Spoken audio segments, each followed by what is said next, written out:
Testing, 1, 2. Testing, 1, 2.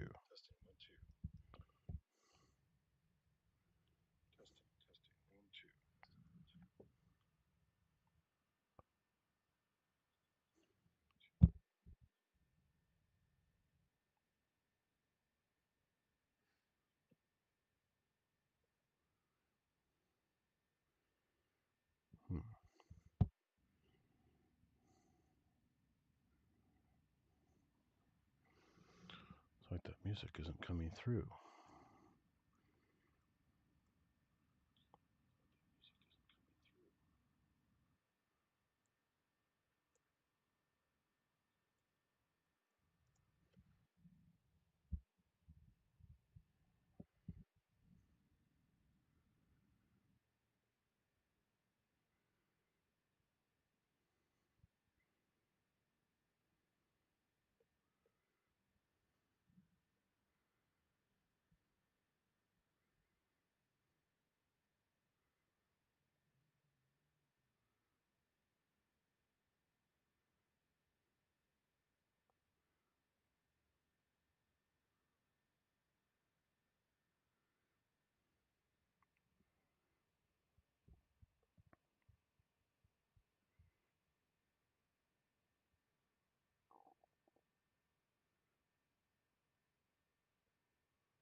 Oh, it's working.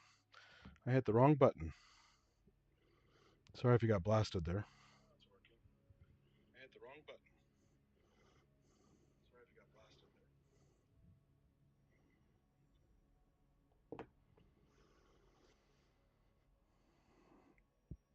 there. So just a quick impromptu live stream again. If you happen to catch it live, feel free to jump on the chat. Didn't have time to make some music for this because I wasn't sure how long it was going to be. I'm using a free online tool called Black Hole for ambient generative music. And it has like a slider configuration. You can add your own. Excuse me, still a little bit sick. You can add your own configurations to the type of ambient generation, what kinds of effects come and go. So hopefully this volume is good on the mic and it's good on the desktop audio. Give me 1 second here. I'm going to do a quick check.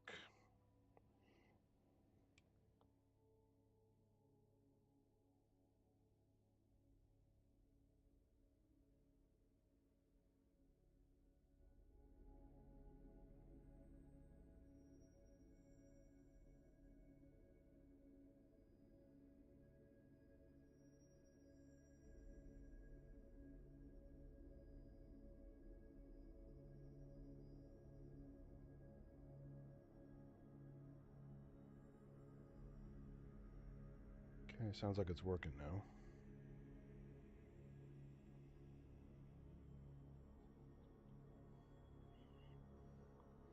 At least from what I can tell.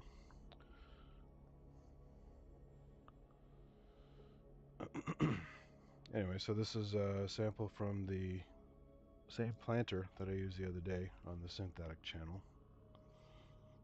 This section is actually a section of some plant roots that broke off in the water.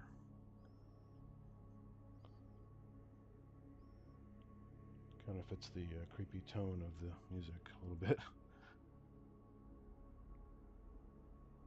This is zoomed in a bit. I finally got the scaling right from last time, so pretty much what you're seeing on the screen is what I'm seeing in my scope. Oh, looks like the water moved in the slide. Starting to dry out.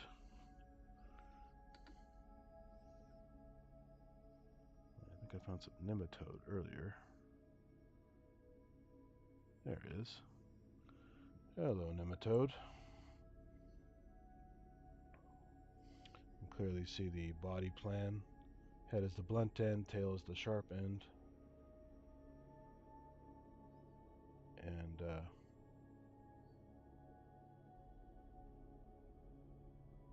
they just wiggle all day long, making very interesting shapes and patterns.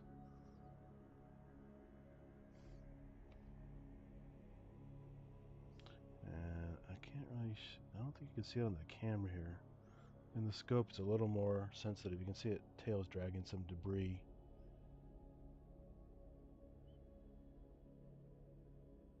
It's funny, I haven't seen that before. It's like some viscous thread of material being connected to that, and it's dragging a little piece of dirt or whatever.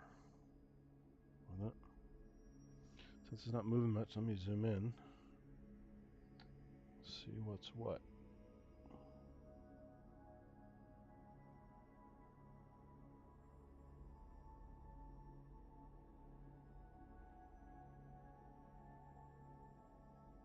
Nice shot of the head here.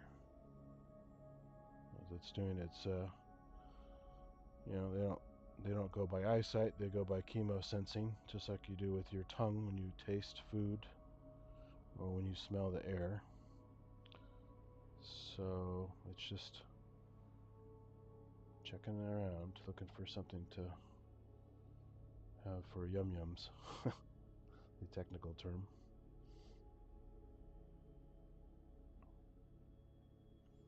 And it's a pretty thick animal, so as I focus through it, you can see the different parts of it.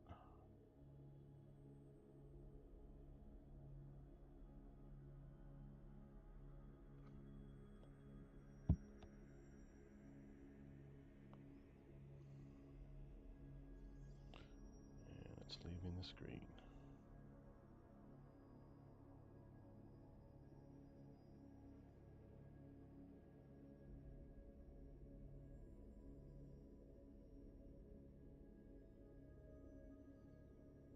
So as with a lot of animals, most animals most likely, the digestive tract takes up a good portion of its body. That dark section there. I should have some diagrams ready for this so I can have little pointers and show you exactly what you're looking at instead of just describing it, but a nice shot of the center of the body.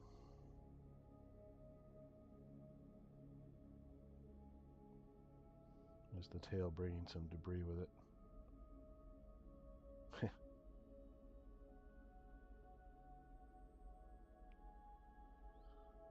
So when you see a cat with stuff stuck on its tail running around,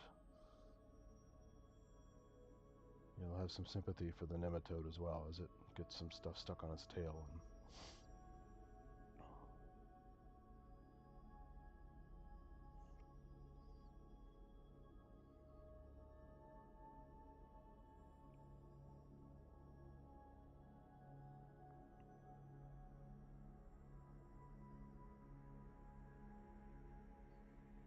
If you look carefully in the central area there, see some stuff moving around inside there, in that tubular section in the middle. It's very interesting. Appears to be whatever it had for lunch is still sloshing around in there. I don't think it's behind it or in front of it. I think it's actually in the center.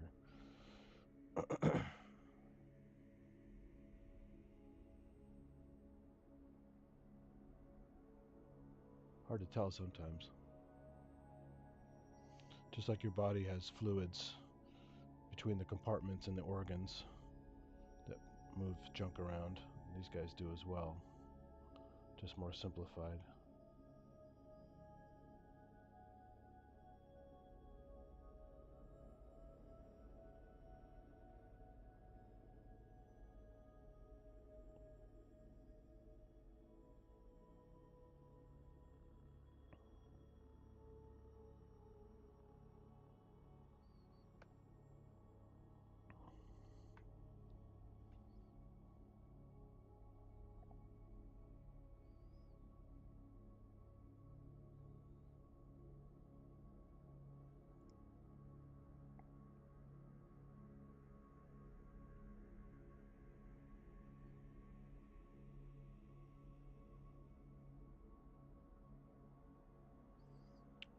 getting off screen. No, can't have that. You gotta stay on camera. Talent must stay on camera at all times.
Starting to slow down a little bit. I wonder if he's getting hot under this lamp. I'll give him a break in a little bit, but see the mouth there.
Hey Paul, how's it going? I had to mute, there's a bunch of noise in the background. Another impromptu stream. If you didn't see the notes in the stream, the ambient generative background music is this thing called Black Hole that I found just because I didn't have time to make something for this. And I wasn't sure how long it was going to be, so it's better to have generative stuff just cranking out. This little nematode here is starting to slow down. I think it's getting too hot.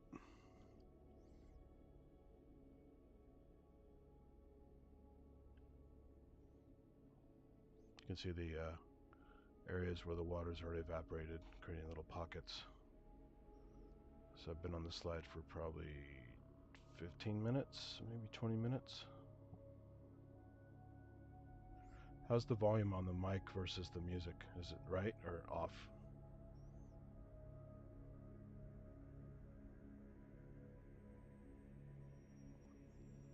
Yeah, that's true. Such is the life of a poor nematode.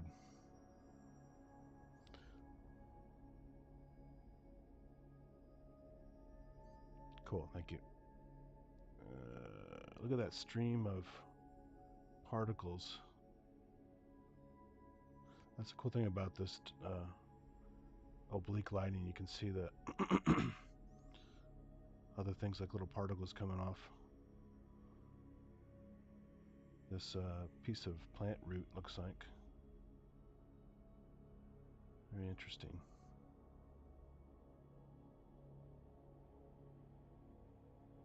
It's like a stream of bubbles.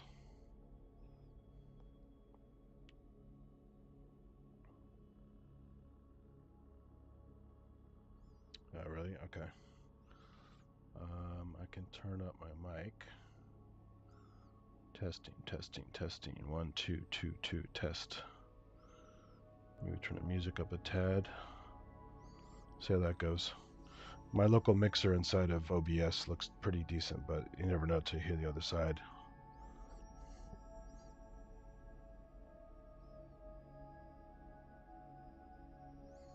Okay. Let's leave the nematode alone. Let's go to another spot. If I move it, the light won't hit the slide where he is. And give a bit of a break.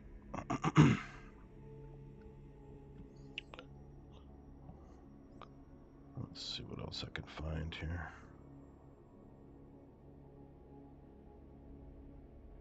Oh, look at that water moving across the margin there.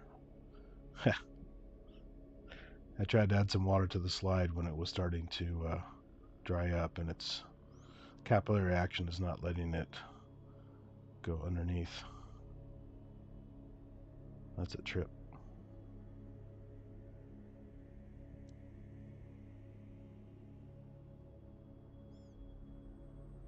Looks like T2 liquid metal.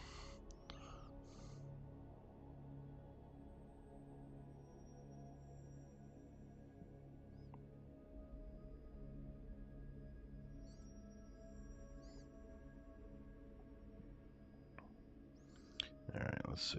Got any... Yeah, slide is starting to dry up.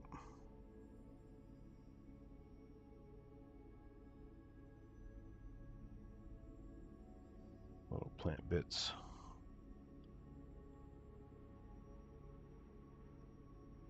You can see that secondary motion. That's some water that got on top of the slide, which is generally a bad idea, because some objectives can go down and actually touch the water, and then you got to clean your objective. Oh, there's another nematode.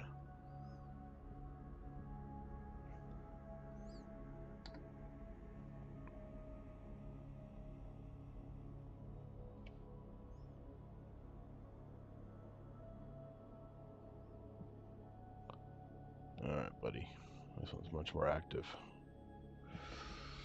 Where did you go? Oh, you're going off to the other part of the slide.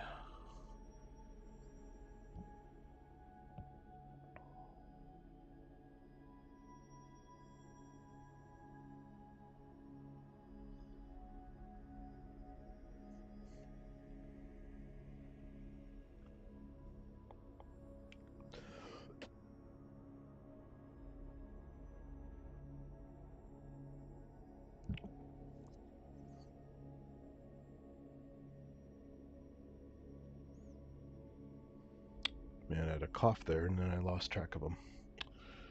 Where did he go?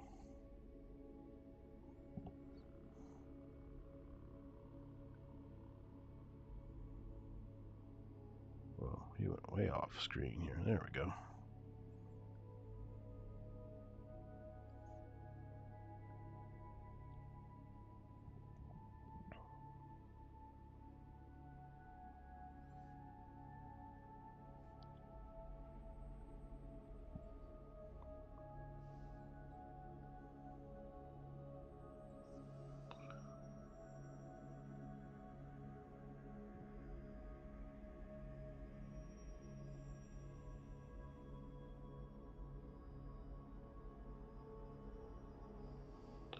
Yeah, they all have a little bit different. Just depends on what they're trying to do, and then maybe their comfort level. The other one was doing some crazy sine waves and stuff before. This one's kind of going all over the place.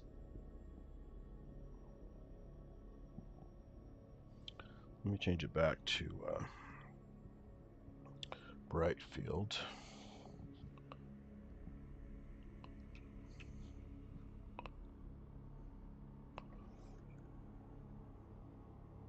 See some body color and detail. Come on.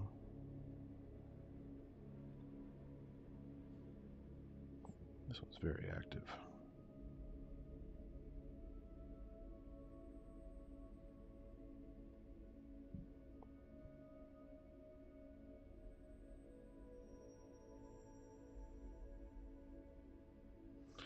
So a lot of times you find them doing this, and then they're really hard to, like I was saying in the other stream, this is the very difficult video game of controlling XY stage plus the focus all at the same time.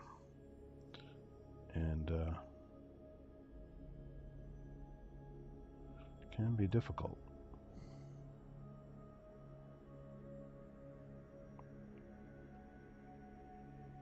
And since I got water on top of the slide, I can't go another on up because the water will get into my objective. So I'm about ready to change the slide anyway because this one is actually pretty much tapped out, I think. At least the low mag is working on this one, unlike last time. You can see these pockets of, you get these fun shapes with the pockets of water as it dries up.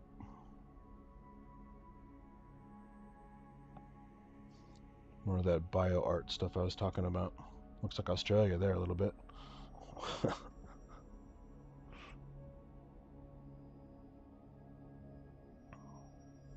Another nematode there. More plant debris. There's the dead nematode. I think that was one from before. It just kind of gave up the ghost. You can see it's much bigger than the other ones.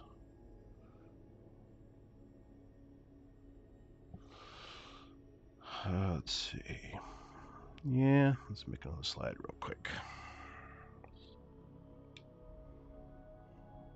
See if we get lucky on this one. Get something new.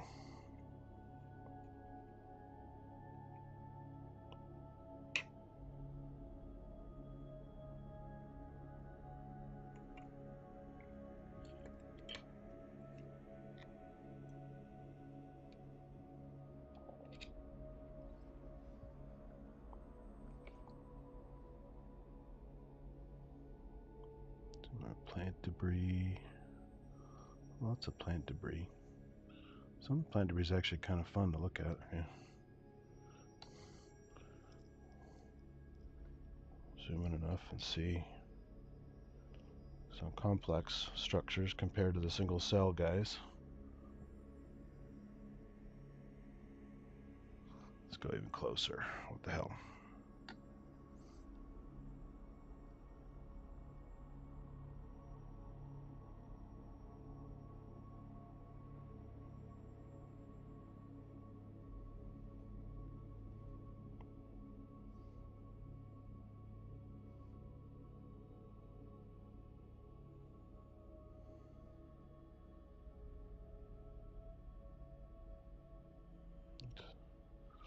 This is much thicker, a lot to focus through.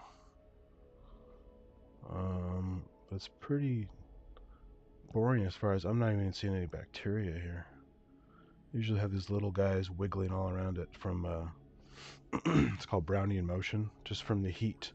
The movement of the water molecules, the bacteria is so small, the collected water molecules bounce into them and then they bounce around randomly just like the water molecules. So you get this kind of wiggle dance.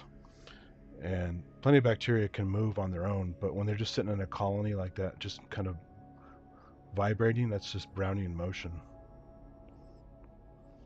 And speaking of Brownian motion, there's even Brownian noise generation on synthesizers. One of my random generators for modular has a Brownian mode, which is kind of cool.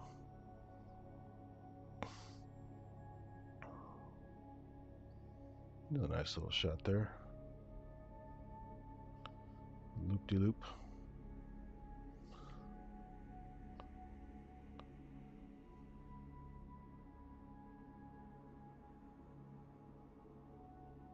Okay, those look like bacteria there. See the wiggle?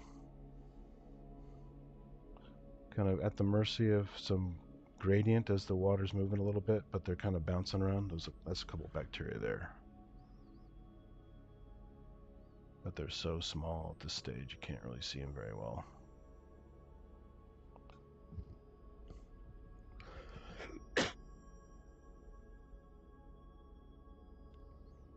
And that red dot's an artifact of this camera I have for the, not sure why it's doing that.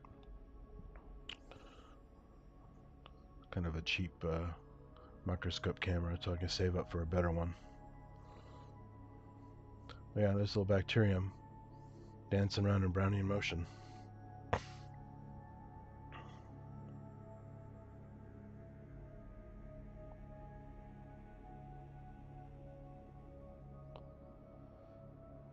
And except for the ones that have really distinct shapes and found in certain situations like infections and all that, they're really hard to key out bacteria.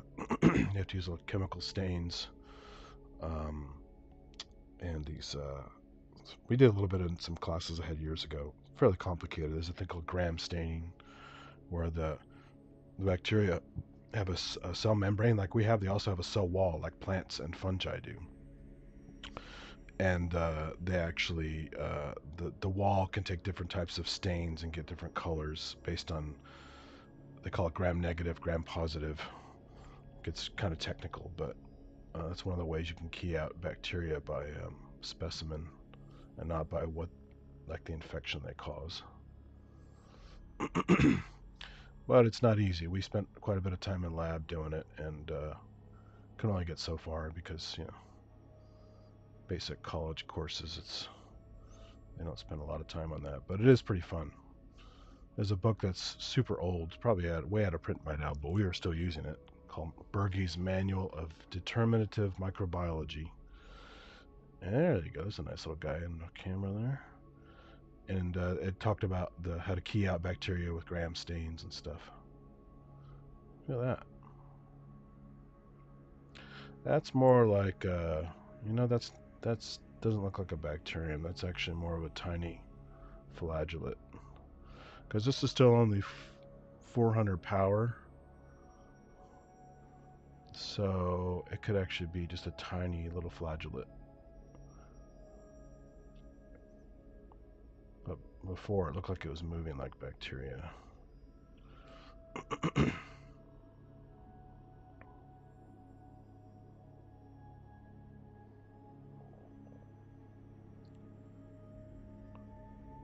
See that thing below it, that tiny thing there? That looks like a bacterium. Has kind of a bent shape to it. That might even be a species of Spirilla or Vibrio, the spiral bacteria. They're pretty interesting. Yeah, look at that. Pretty cool. The spiral ones are fun when they swim because they actually swim in the spiral axis because the flagella face the outside, and the corkscrew design allows them to swim through debris very easily, whereas other kind of rod-shaped bacteria would get stuck. They're kind of blunt, but these guys, just like a corkscrew goes through a cork, they can just twist their way right through debris and get to the goodies. Oh, that guy. That's pretty cool. So we give him a little light.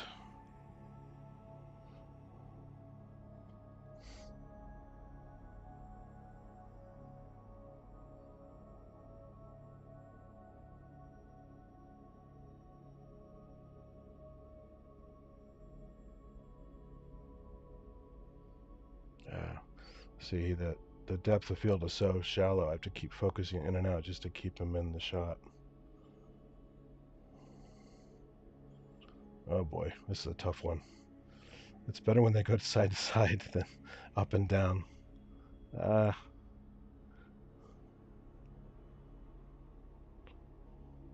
get him off the red spot there. Sorry, I'm not keeping with the chat as much as I should. Boost the music. Okay, I'll do that.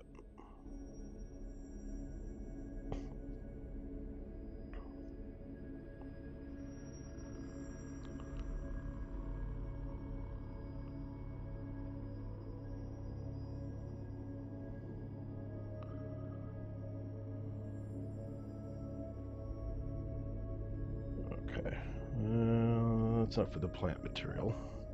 Let's go way out and see what else is going on. How's the music now? Is that better?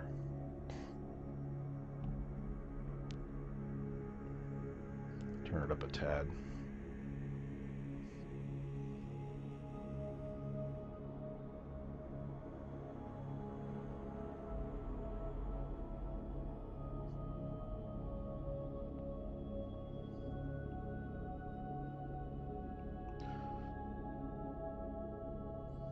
Cool, thanks. Okay, what else we got here?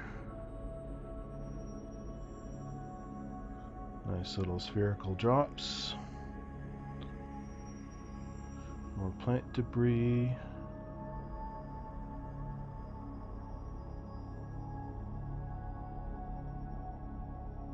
That's a nice little pointy plant debris there.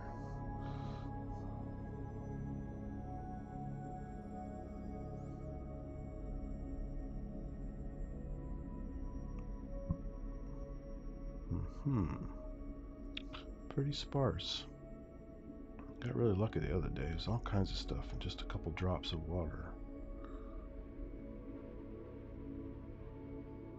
More plant debris.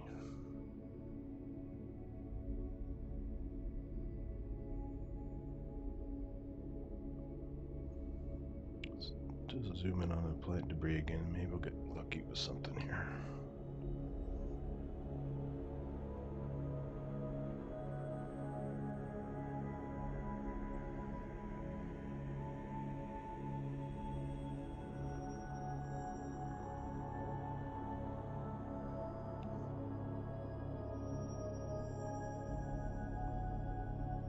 Not much going on there. There might be another small thing next to it. Let's go for it.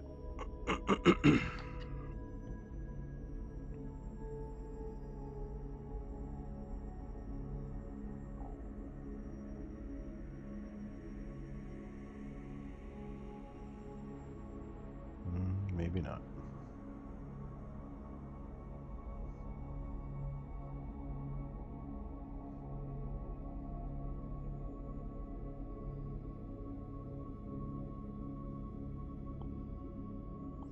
Definitely has there's definitely some a plant cell of some kind. You can see the remnant nucleus there. This is the dark spot.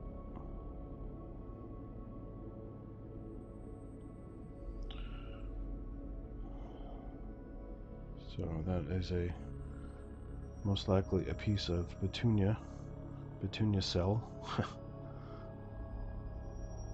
Not sure if it's from the roots or from the stem or leaf. Pretty nondescript. Long dead at this point. Let me go back out here. So this one is a bust. Let's make another slide here. There's plenty of water here to choose from. There's the lottery of who's going to get into the little pipette.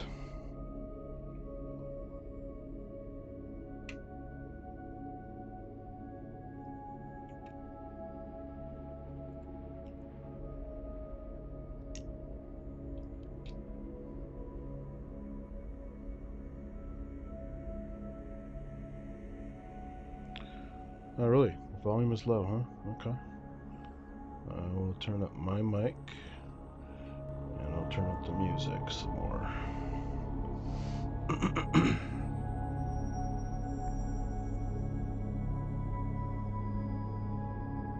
There you go, more nematode. Let's see what else we can find. We got plenty of those guys. Another nematode. Hey, there's a, looks like a nice little ciliate there. Zoom in on that guy.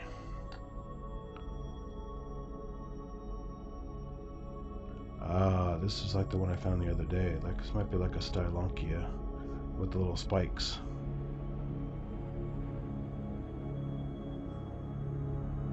Yeah, these are cool. Obviously not moving slowly enough. It'd be hard to follow with the higher magnification.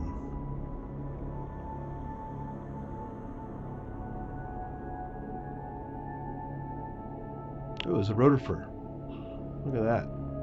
See how much depth there is in just a single drop of water? And there's way up here is a rotifer hanging out on this slide. That's cool. So here's a single-celled animal, and here is a 1,000-cell animal. Pretty amazing that they organize that much and still have pretty close to similar size. It's not that much difference, really.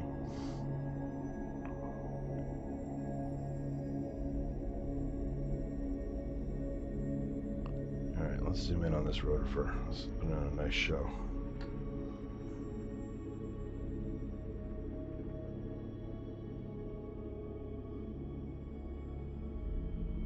So, there we go. Turn that light up a little bit.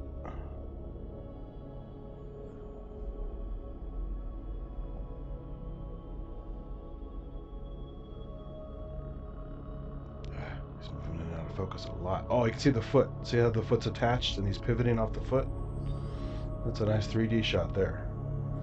So they'll have that little, like a tripod foot, to give them leverage to bend around and do kind of like an inchworm behavior, or when they have the little mouth parts doing a suction, they need to be able to have leverage to create the suction, and then they will they will disconnect the foot and move around. There you go, now it's doing inchworming. Let me get a lower power so you can see the inchworming. This is cool. Come on. Oh, he's going into the cover slip, into the other section.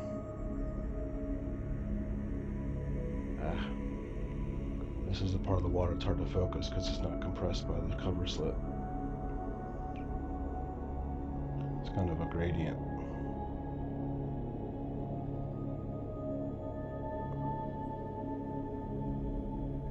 So now it's doing a little swimming behavior. You can see there's a mouth part just inside. Oh, there you go. Now the little corona, the little lobes that have structures spinning around to create the vortex. It's feeding right now. Let me do some oblique lighting. Might bring it out better.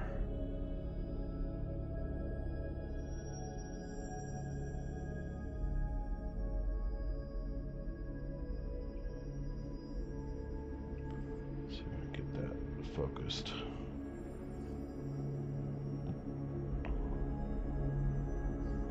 It's really hard because it's in a section of water where it's not bound. It can go higher and lower because it's not compressed by the cover slip.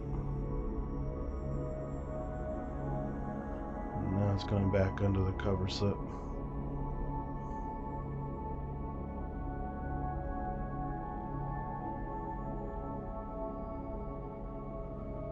I hate when they get in this middle zone.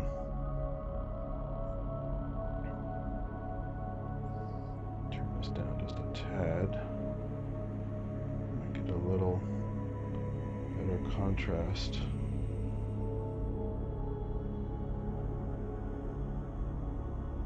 There we go. And I can see the inchworming behavior. Now it's pivoting with the foot.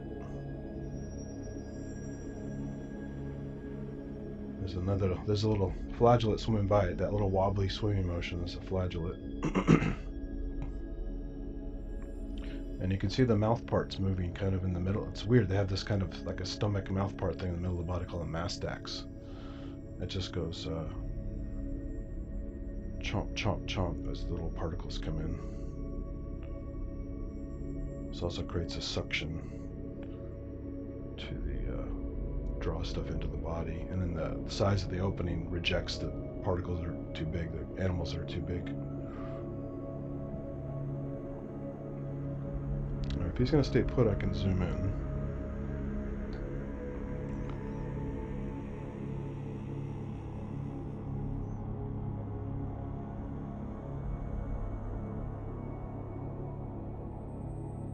It's doing this weird compression behavior.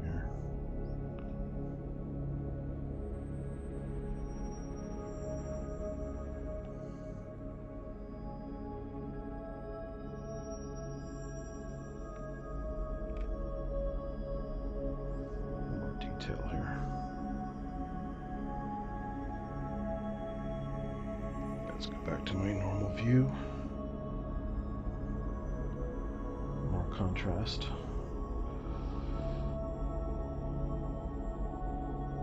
So this is the part where the mouth parts are.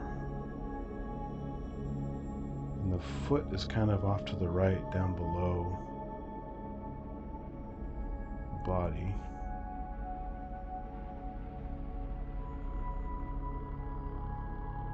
It's weird, it's really, really compressed. More light here.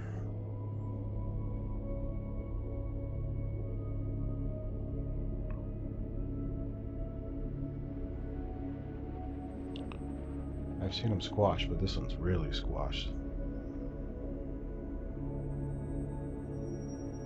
There you go, now it's stretching out again. There's the foot. And there's the inchworm. Now it's coming out like a telescope. And you can see in the middle of the body there's that little, looks almost like a opening on a plant called a stoma. And that's the mastax. It's like two little halves. Sort of focus through there. If you watch, if it starts to feed, it'll pull the lobes out and start rotating the little corona. Oh man, come on, do some feeding. People want to see you eat.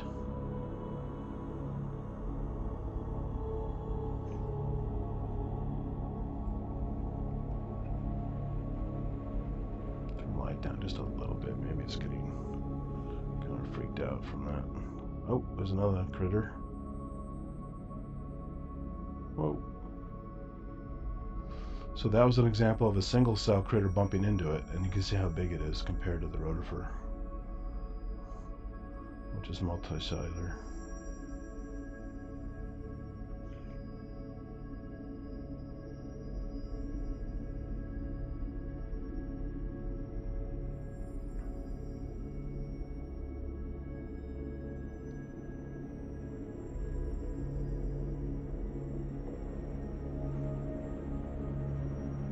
Just not willing to feed.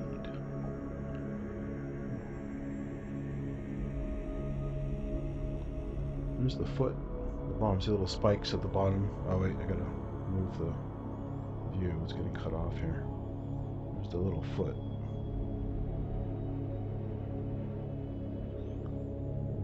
Where it attaches with an adhesive kind of suction thing, and then it goes up the body into the center part, and then there's the top part where the lobes come out.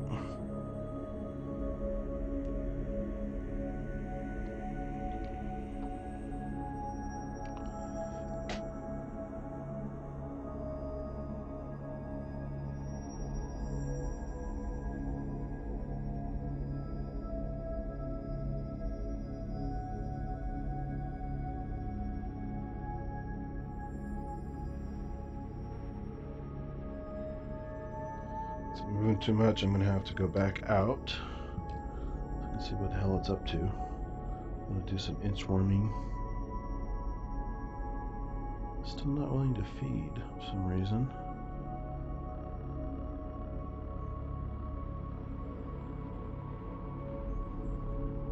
Now it's mostly extended. Now it's crawling back into its little bunched up shape.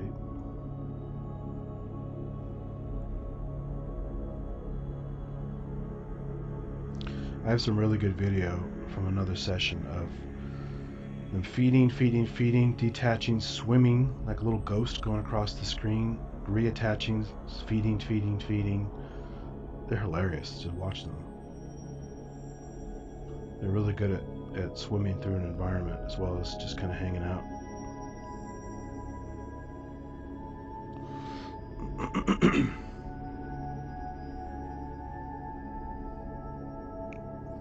Okay, now it's basically chilling out. Let me go back to high power because there's some good details here. I have no idea why it's doing that scrunching up behavior though. There's the mastex moving. See that little? That's pretty cool.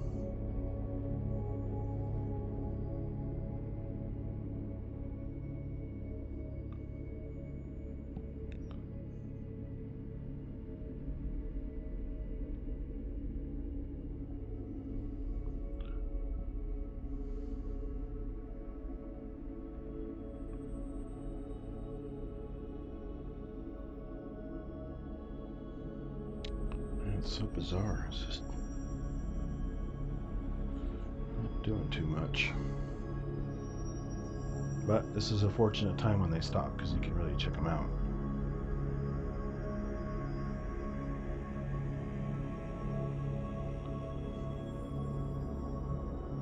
Now it's stretching out. Oh, it's inchworming again.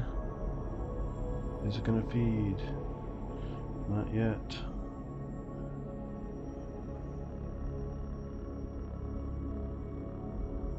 It's almost pulling out the lobes, but not quite. I saw it earlier doing it. Now it's 3D. It's sticking up into the lens. Yeah, it's it's retracted the lobes, but it's not feeding. Probably doesn't sense anything in the water, so it's not going to waste time trying to feed.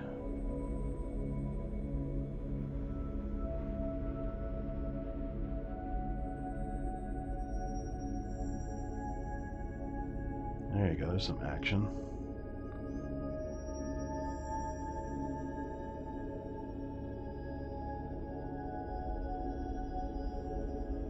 Oh no, he's going back to the edge of the slide. Don't go there, no! He gets all bent out. Now I got Snell's Law to deal with, where he's getting bent by the different areas of water.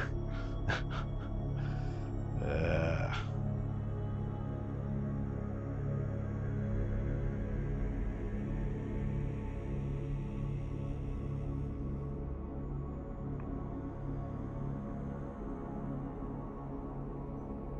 it's hard to focus on it. The water's too thick here. He's getting distorted by the thick part of the water.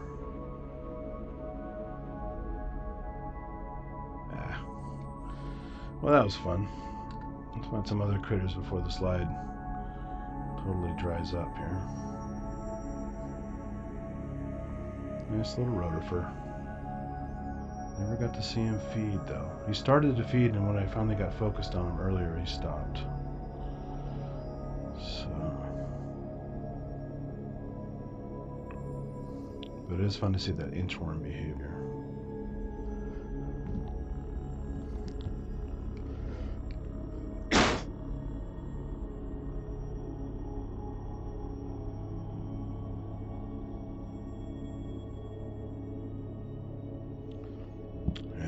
Had to cough again. Well, That's it for Mr. Rotifer. Let's go. See what else is happening. There we go. This one is way fast. Maybe get a little closer to it.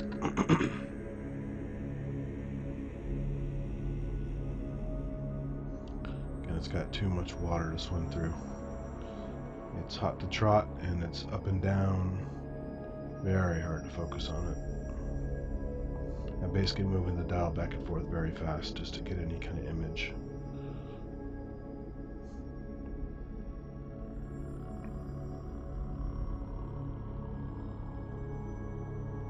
But I got these on the last stream. They're pretty interesting. I'm not sure what kind it is, but it's a small ciliate.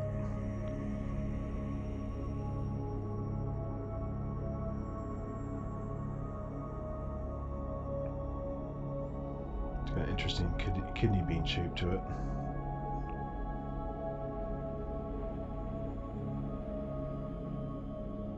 What is that? Is that something else? You don't know when you see little spherical stuff, if it's a dying animal or like a encysted animal of some kind or something. You never quite know. There, let's go back to low.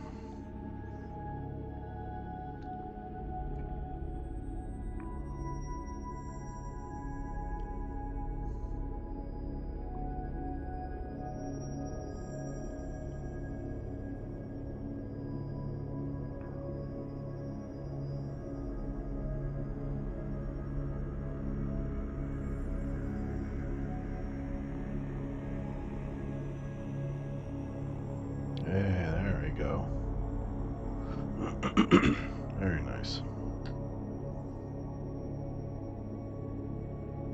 Yeah, nice. So this is that one I saw the other day. See the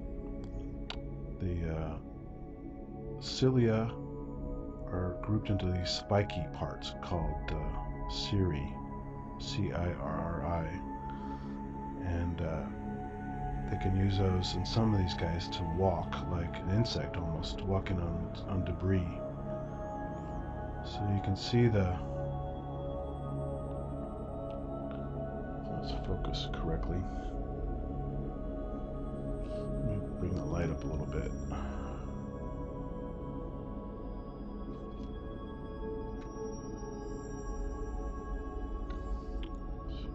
It's a little dark in this image here.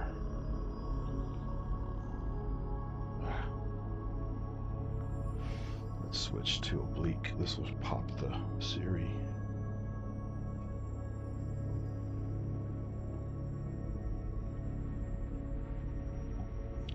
There we go. Still not quite right. There we go.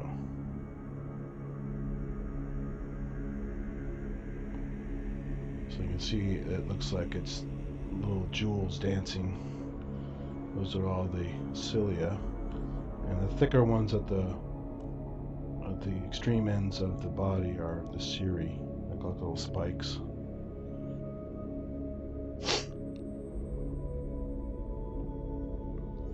Very interesting.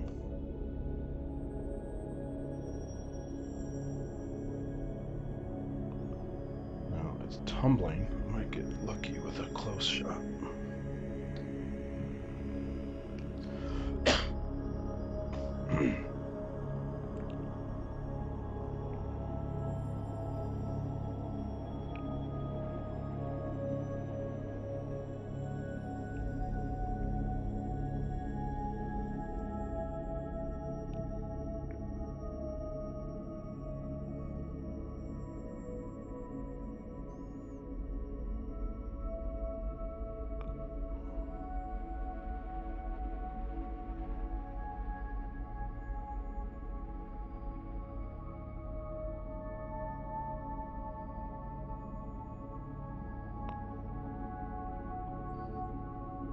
Yeah, this is moving quite a bit.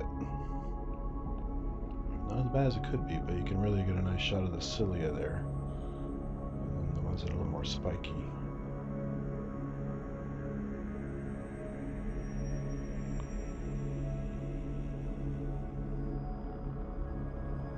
There's a gullet. It has like this kind of oral groove thing called a gullet. And if you focus through it kind of 3D, you'll see it. It's like a depression.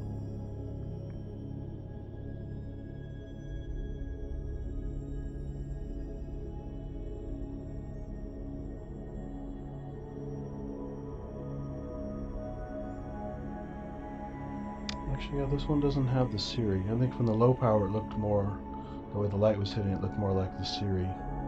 This one's just standard cilia. Man, look at those things go.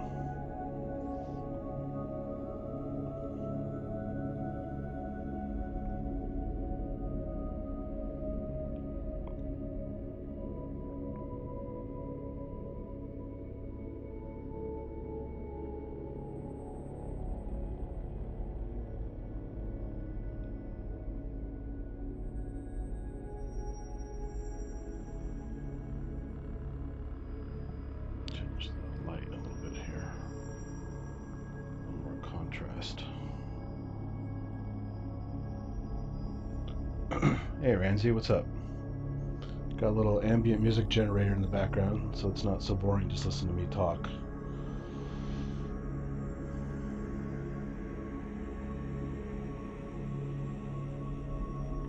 This is just like the one I did the other day. This is water from the catch tray of a Petunia plant on the porch. It was dry because it's been so hot. Added some water to it, let the water run through, and this is all the little guys that came out of the plant into the tray.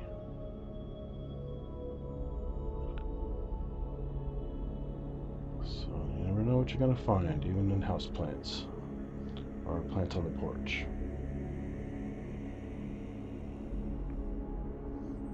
As long as there's moisture, there's little critters everywhere. There are a bunch of nematodes earlier, rotifers, some little flagellates, and some bacteria I found earlier.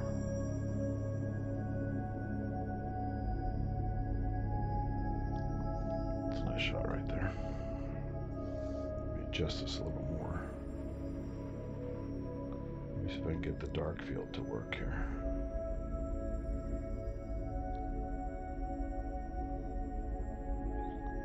There's a little more oblique 3D action.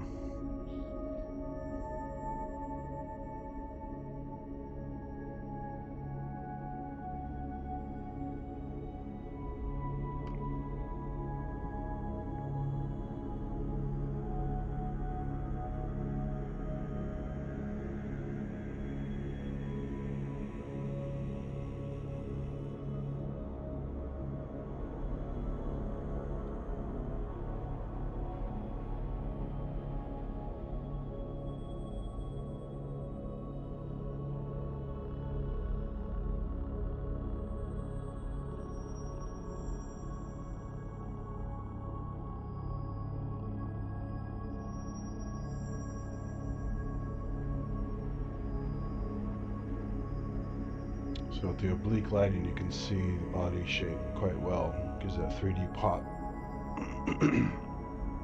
There's the gullet, the little oral groove thing.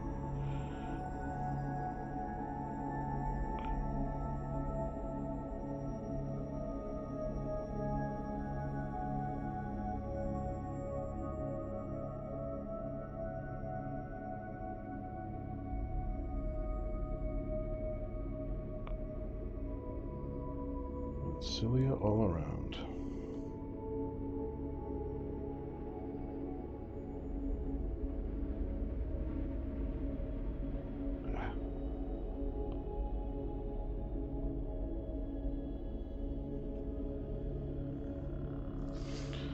Yeah, Ramsey, the app is called Black Hole. It's a free generative online thing I found.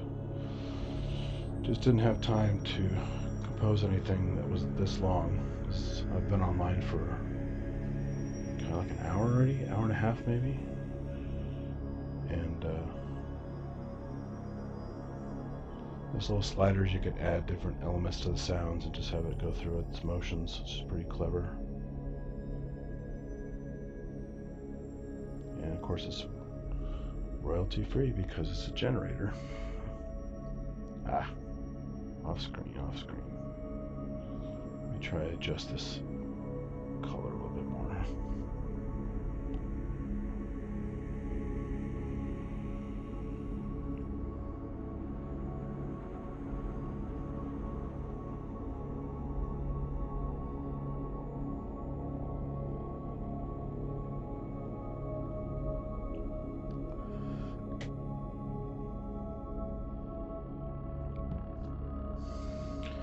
And unlike Hearts of Space, where the people actually make this by hand, I could not bring myself to do this much music myself of this style because I just fall asleep.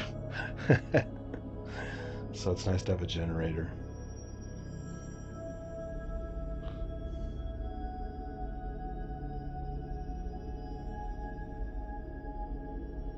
It's funny, it sounds like a mixture of like D50, JD800,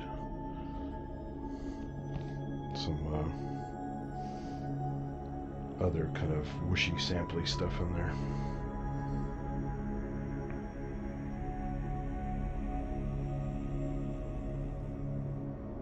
Look at those cilia. And if you focus all the way around, you can see the cilia at all angles.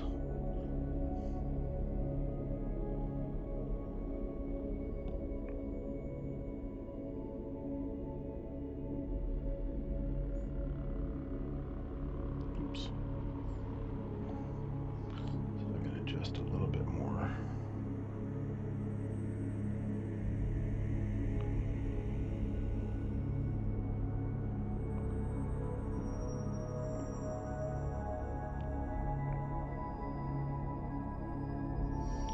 If I could afford a nice DIC microscope, the differential interference contrast,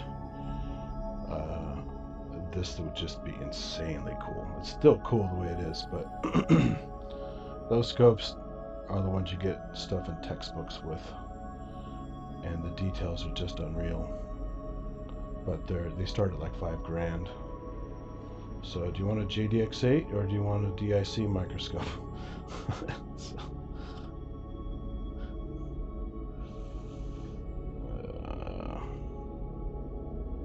I lost him. Where'd you go? Oh. Let me try a little more adjustment here.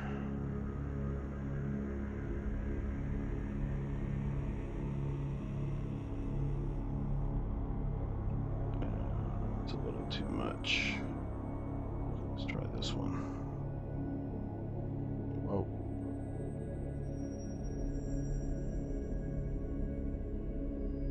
It's a little too off.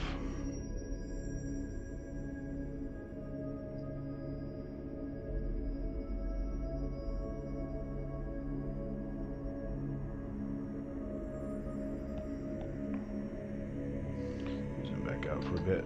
Get them at lower power. It's moving too much.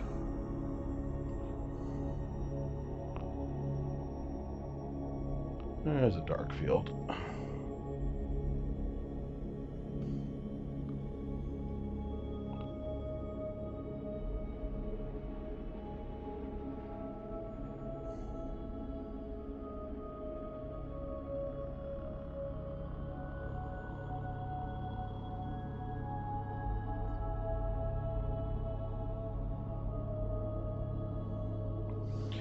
Like a little shining jewel.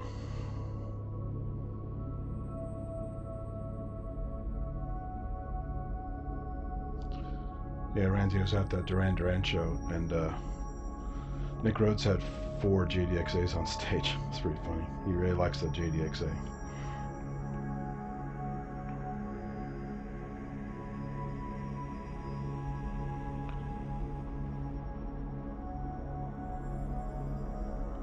And as it tumbles, you can see the shape a little bit, which is nice.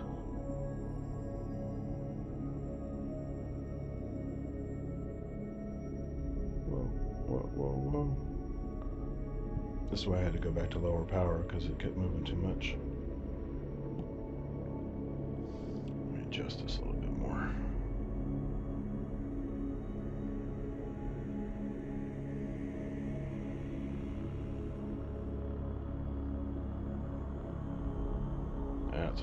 it a little more 3D.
Sorry, I had to mute to cough some more.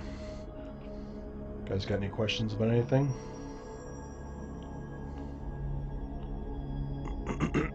That's a nice one. Just hanging out, putting on a show.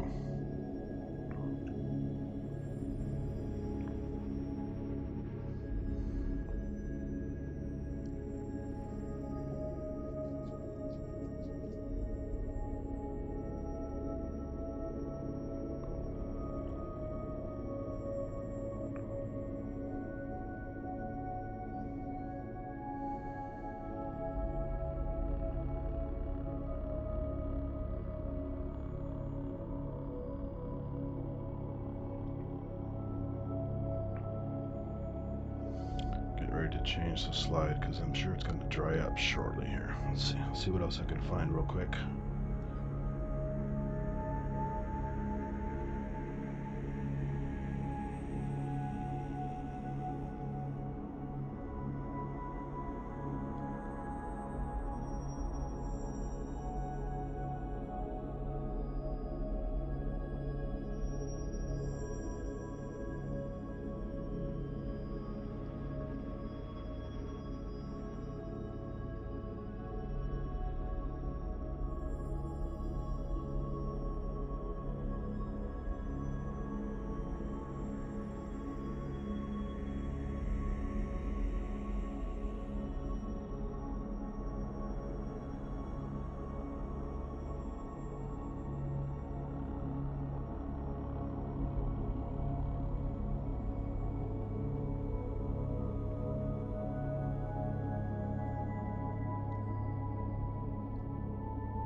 It's a little ciliate again. This one's way too fast.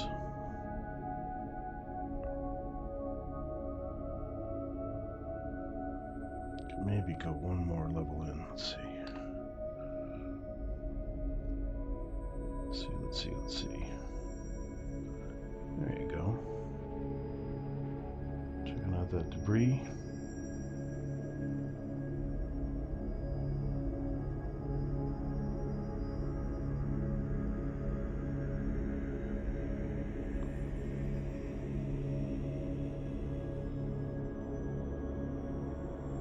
Tunneling through that debris. Now it's taking it for a ride. Oh no!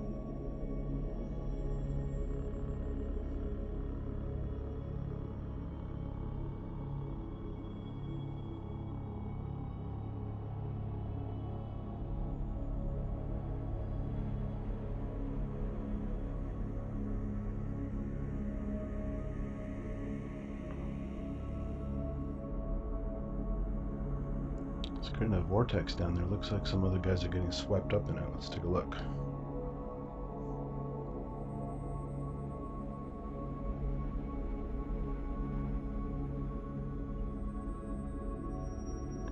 It's a good time to get close-ups on some of the fast movers. They stop to check some stuff out.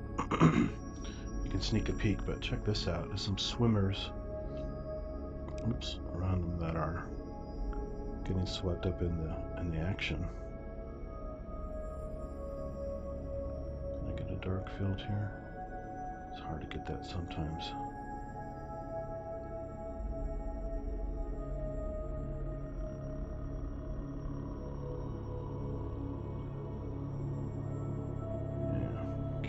Get the look that I want.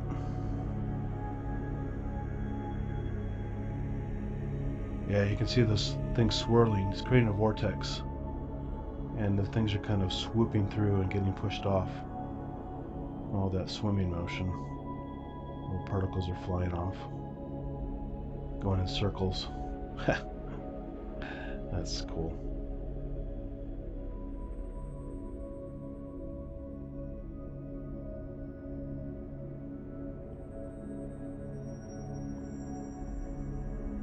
Little stuff swirling around there.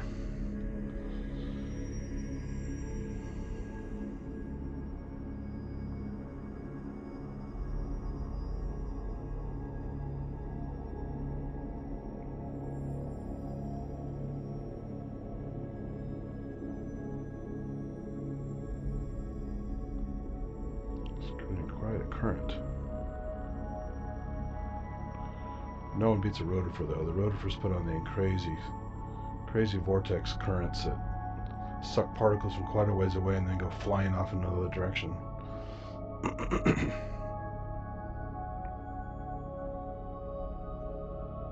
There's some particles there.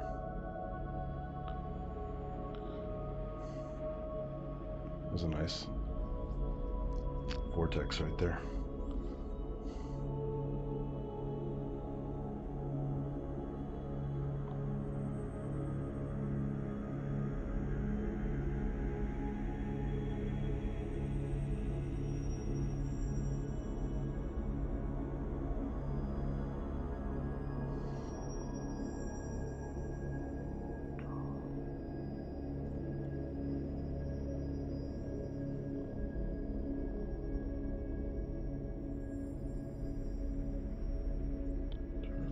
Vortex particle flying around.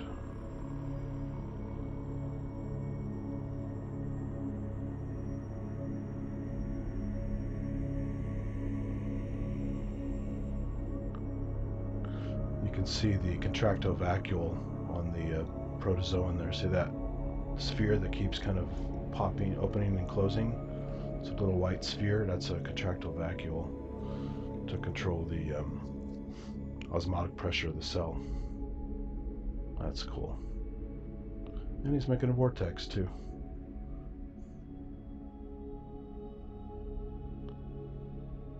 There's a contractile vacuole, pump. And here it goes, pump. Because just like inside our cells, the salt concentration, roughly 3.5%. And this is fresh water, so they have to continually fight against osmosis to not pop the cell, because the water wants to balance, fill the cell up, and they need some kind of active mechanism to keep the water from popping the cell. The paramecium video I have on the channel shows some nice close-ups of the contractile vacuole going in tandem, boom, boom, boom, boom. Two big contractile vacuoles pumping. That's pretty cool.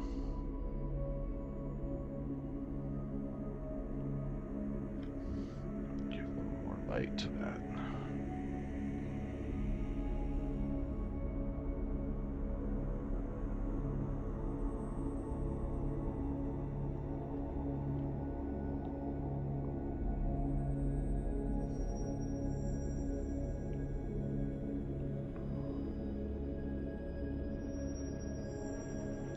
The cell is really contorted.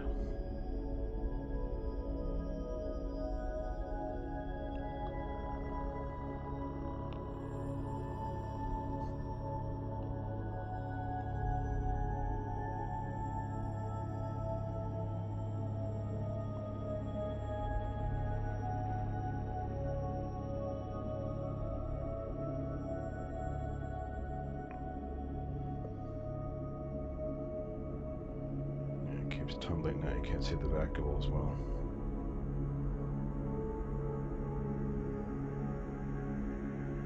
Oh, it's tumbling some more. So they can change their shape quite a bit. I have a video from when I used to do some of this stuff for the city of Palo Alto with the public, and I have a really cool shot of Euglena. It's just a single cell flagellate that's actually part plant, part animal, has chloroplasts and all that stuff. And it's changing shape like crazy. It's just almost gelatinous, like a blob. There's a contractile vacuole again. Pump. And pump.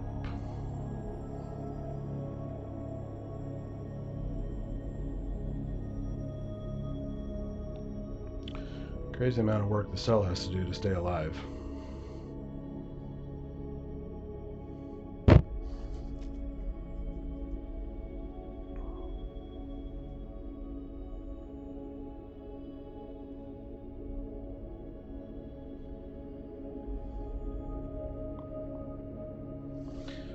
Change the lighting on this one a bit.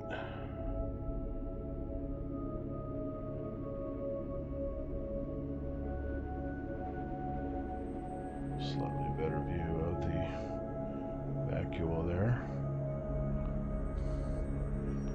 The oblique lighting, it gets that 3D pop.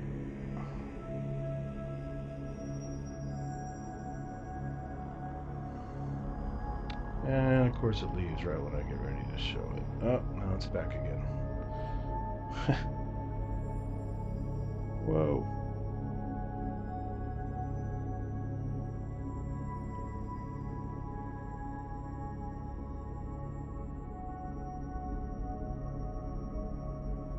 Is that vacuole still pumping?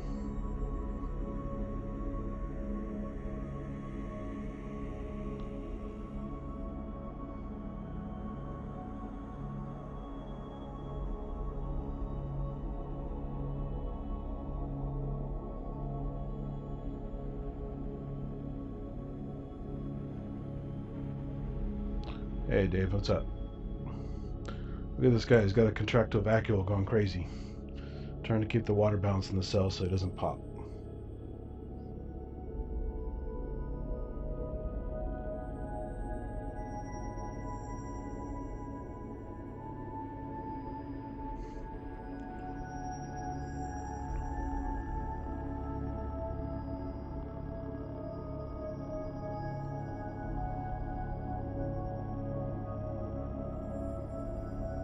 Yeah, the vacuole is generally really transparent, so if it weren't for the lighting technique I'm using right now, it'd be much harder to see it. This is oblique lighting, so it makes the whole cell look more 3D.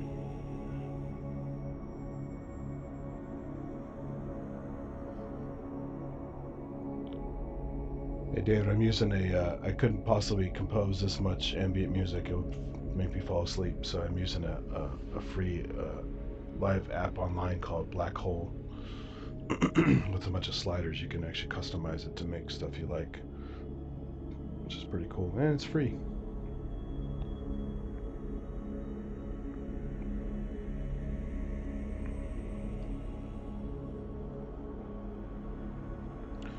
Let me know if the mic music balance is off, or if I need to drop one or raise another.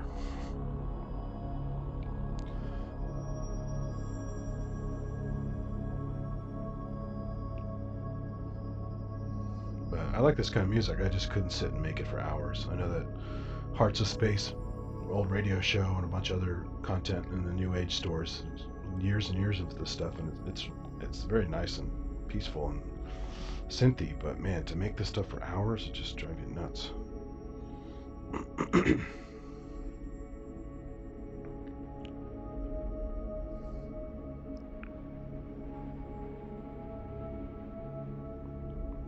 It's actually changed quite a bit since I've been doing this for about an hour now, so it's a really nice algorithm.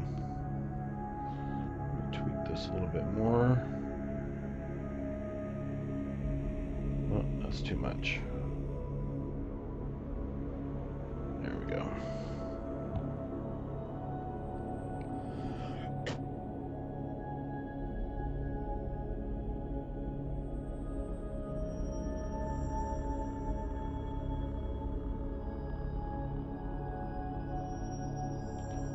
So this is 400 power. Next step up is 1,000 power with an oil immersion lens, so you don't get the distortions from the air. But this is plenty for this specimen. And without my scale, roughly judging by the power I'm using, this guy is probably, it's not huge, but it's probably about maybe 50-60 microns across. That's micrometers. Average human cells about that size or a little smaller.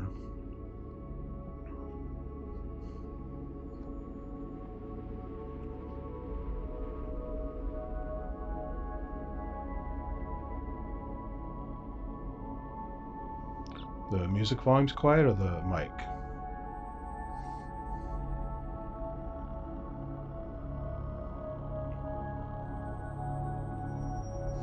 Turn the music up a bit more.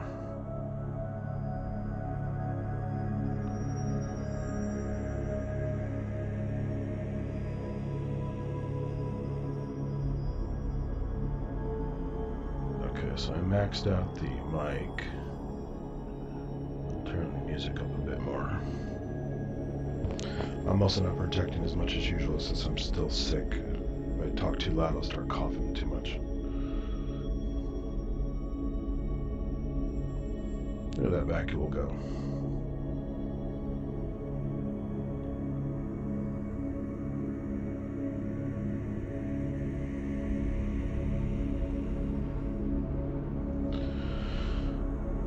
In some cells you can really make out some of the other structures like the nucleus and other things. So I'm not seeing it very well in this guy, but I might have to focus through the cell to really see some of those other structures. But the vacuole is so big, it's really hard to miss on most animals that show it.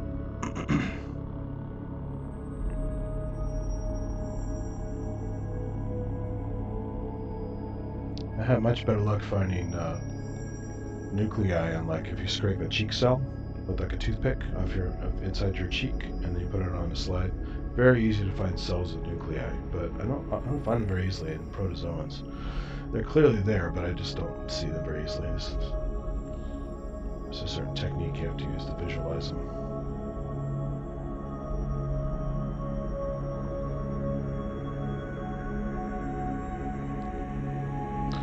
Yeah, Dave, I picked up a flu at the Chic Duran show. It's the only place I've been in public without a mask that's that many people lately, except for NAM, and NAM was months ago. So, so this just showed up out of nowhere, and it's not COVID. I did the test just to make sure, but it doesn't even feel like COVID from what all the descriptions I heard. It's just a nasty flu, but nowhere near H1N1 that I had many years ago. That was probably the worst thing I've ever had. But strep throat was right up there as well. Strep and mono, I had them at the same time. But yeah, it's fine. Over several days, I actually coughed up plenty of material I could look at under the microscope, but unfortunately it'd be mostly bacteria, which is cool, but not that interesting, to be honest, unless you have the right setup. And I still haven't. I need to get some growth plates set up and actually grow some bacterial colonies, and I can stain them, and you can see them really well.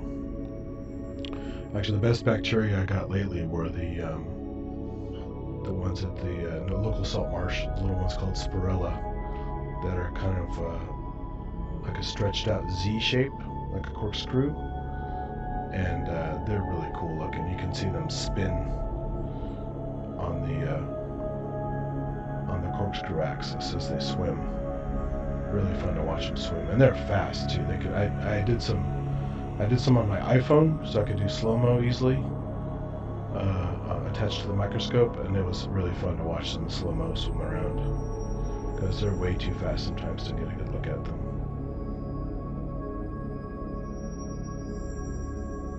Okay, now he's starting to wander more. It's getting harder to get a shot on this little critter.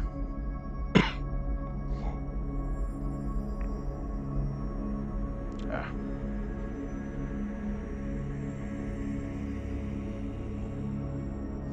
And then they get this pattern sometimes, which is nice. They just keep coming back to the same point.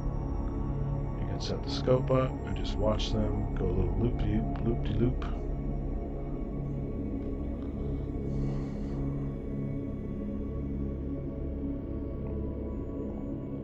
Should be coming back, hopefully.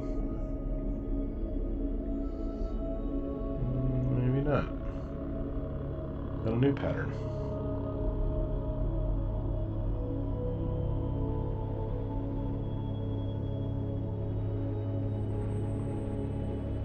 I would love to have a tracking microscope. It would just make it so much easier. Yeah, it may have actually left the debris field. It did. Alright, well, he's too hard to follow without something to distract it, so let's go back to low power, and there, see, it's still by the debris, but it took off for a while. See what else is going on here.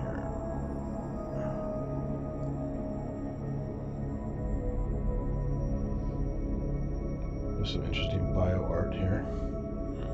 Weird cracked minerals in the water. Just like you get in a puddle in your driveway, you get the trailing marks of minerals in the water, making a stain. It's pretty cool.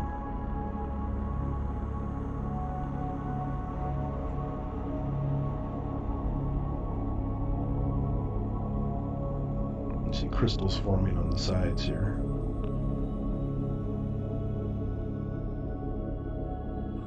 To do some time lapse of this stuff. It's pretty fun to see the time lapse.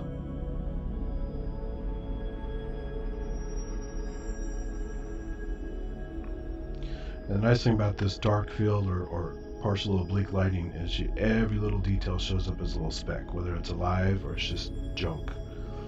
So it's very easy to go through here and see any little movement, versus when it's a bright field, it's really hard to see details. Looks like an iceberg there. It's crazy.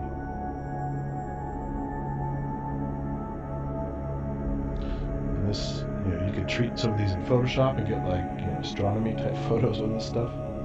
It's pretty fun. More debris. See the particle gradient there as the water is starting to evaporate more. You see the particles migrating as the water is shifting. Some particle motion there.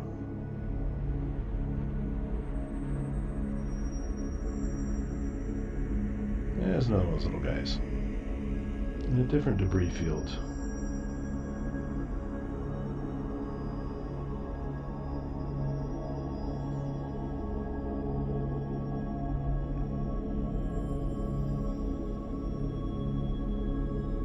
You see how it's disturbing the particles as it swims around. The little microcurrents. Really fun. You can only see this in the dark field stuff. You just miss out on it altogether in the normal view. So I can zoom in on this guy. It's not too fast.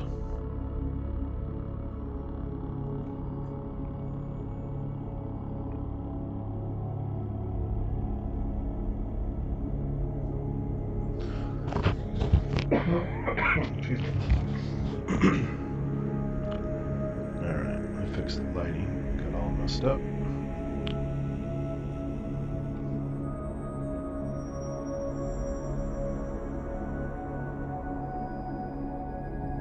There we go.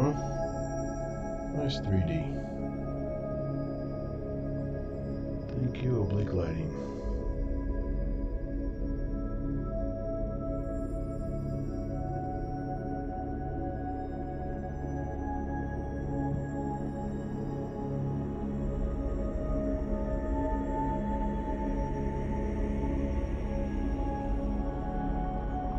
It's moving pretty. It's not moving a lot, but if you stayed still longer, you could see all the stuff inside the cell moving around.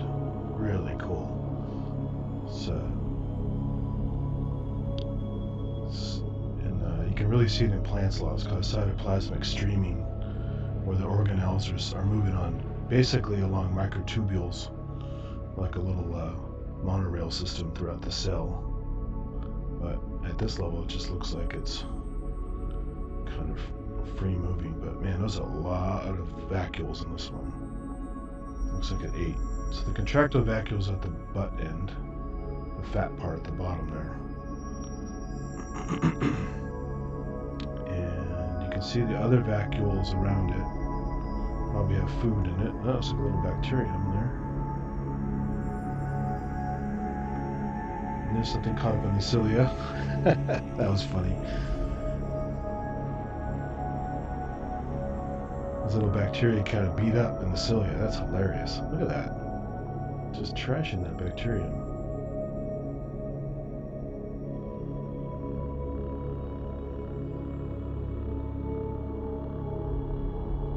This is the Three Stooges version of the ciliates beating up things. Oh, nice shot of the vacuole there.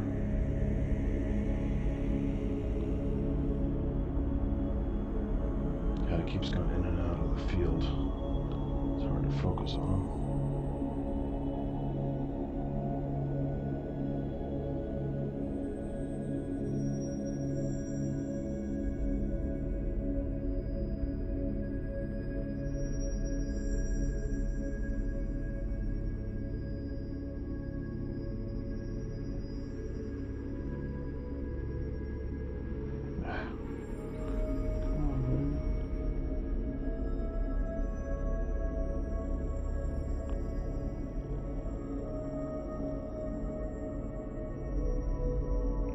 That's a good detail there.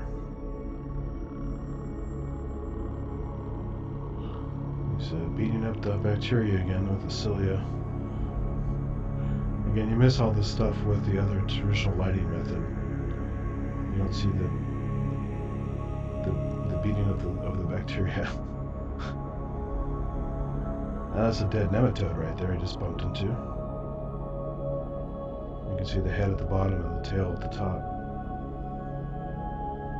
Dead nematode.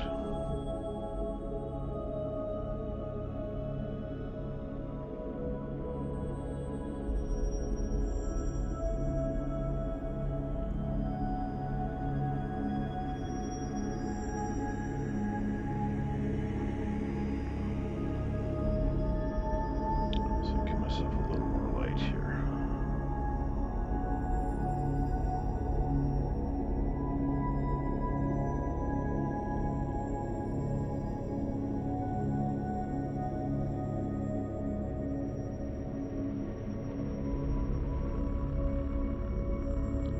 This is when it's the video game. You gotta constantly drive just to keep them in the center.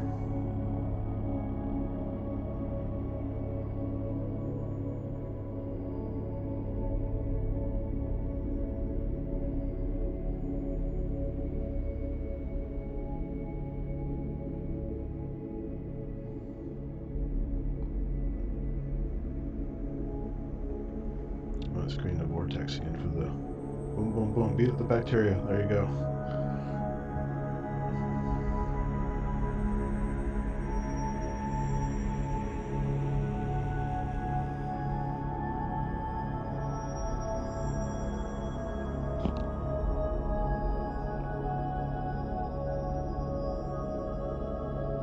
Nice, bump it up against the dead nematode.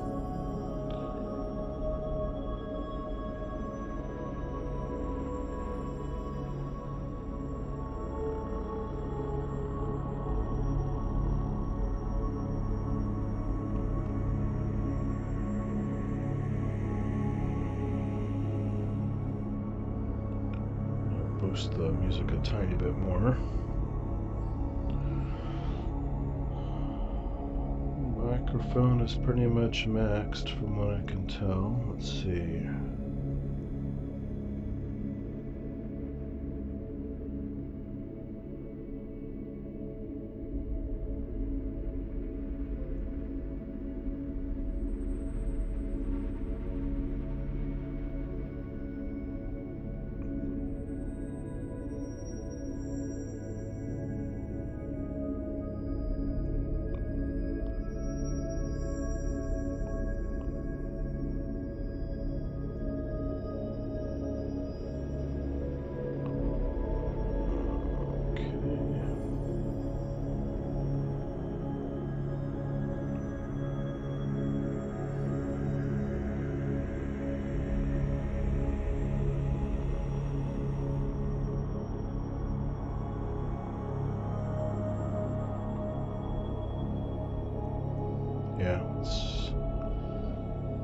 much maxed on the microphone.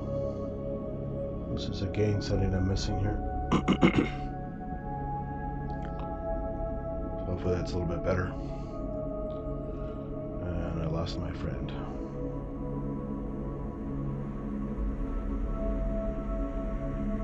Where did my friend go? There's the Terminator. There's the shrinking water field as the slide is drying out.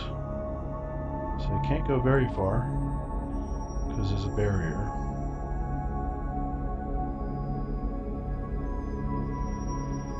See the water moving? Look at that. That is evaporation right there. The slide is evaporating. There's the Terminator.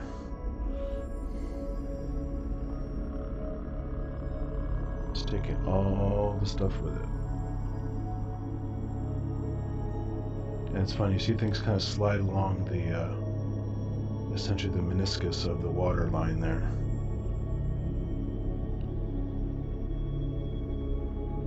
That's pretty wild. I have a video where a giant ciliate got trapped on a slide. Unfortunately, I tried my best to keep it from getting smashed. And unfortunately, it went the wrong way. It went right, it went left when it should have gone right. And see that little pinched area right there? It ended up in an area just like that.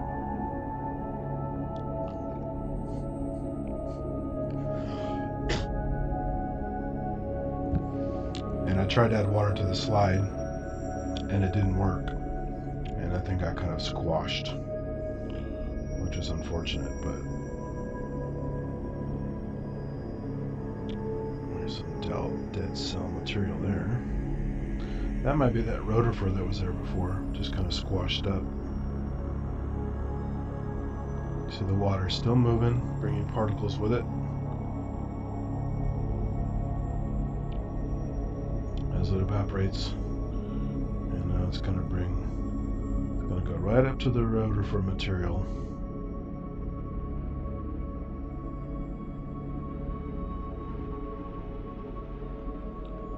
Probably wrap around it or take it with it.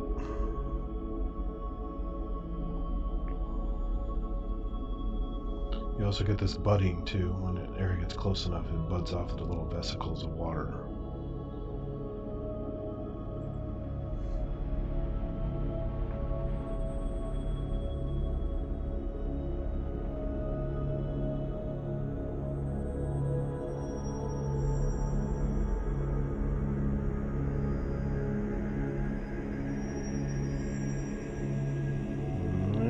Vesicle. It's going to bud right here. Oh, look at the crystals grow. That is wild.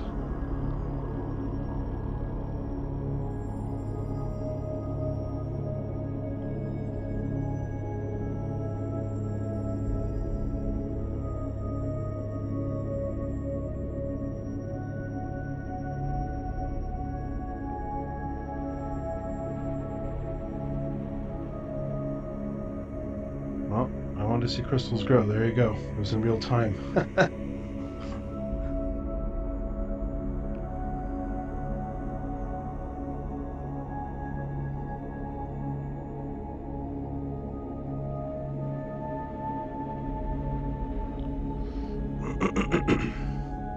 Alright, there's some drama there. Crystal drama.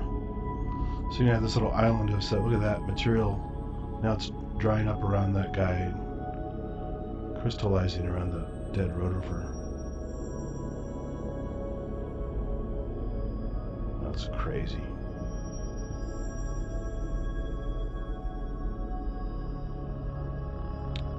Yeah, usually I don't keep a slide on this long because it's getting really, really dry. Let's see from a long shot what we got left.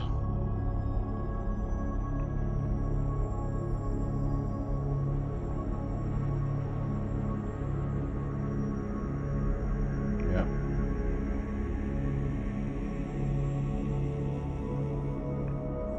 Oh, that, look at all that crystalline stuff down here. It's actually very delicate, almost like snowflakes. That's cool.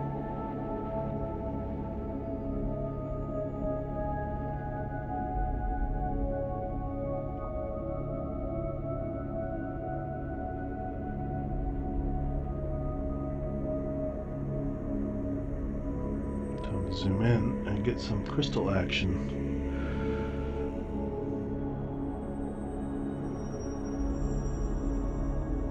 .3D crystals, look at that. It's a lighting technique I'm using. You can actually see the 3D nature of the crystals. It's like almost powdery.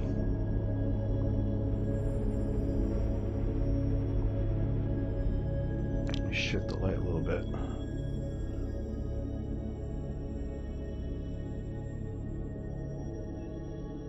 That's what you would normally see under the scope. Kind of messy. But when you get the light just right, you get the really cool details out of it.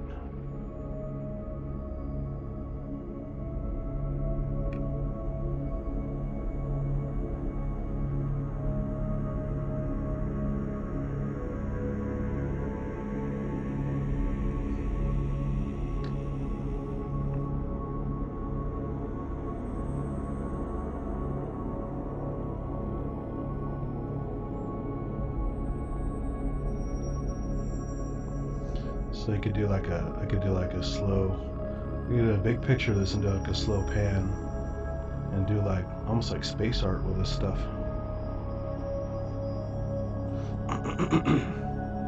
It's a trip.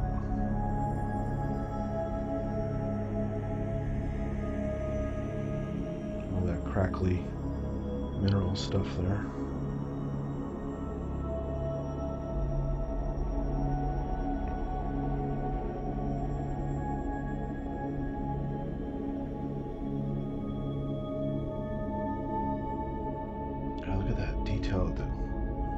Reddish area here, that's wild.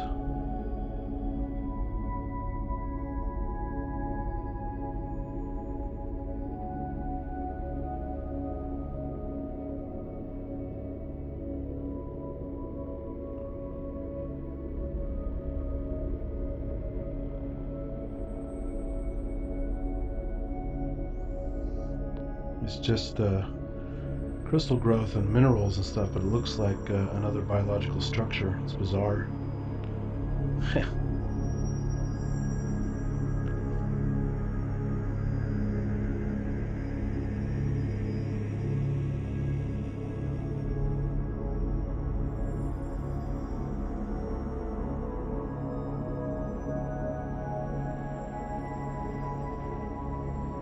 Crazy. What the hell, let's do another. Oh, actually, no, I have another big specimen like I had last time. I won't make a guess this time. This is a piece of the flower petal from the Petunia that I watered. This time I'm going to sandwich the petal in between two slides so you get a nice flat section. And this should be much more interesting than last time.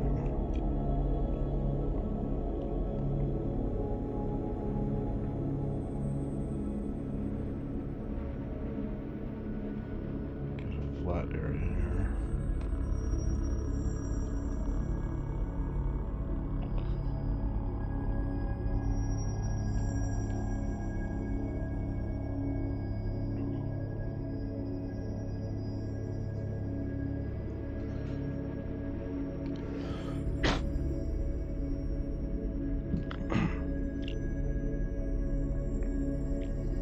So you can see the pigment cells here in the Petunia petals.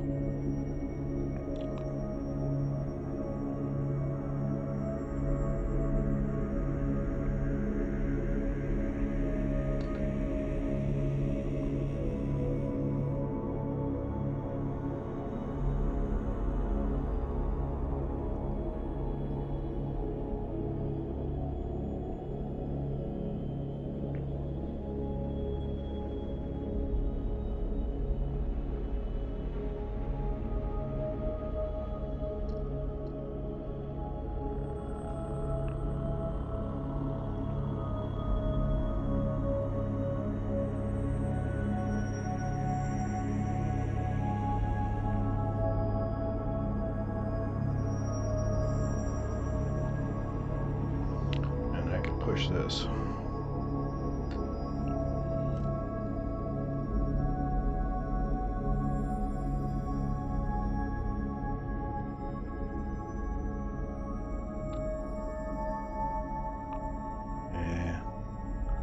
between the two slides is making it harder. It's too thick. Let's go back to this one.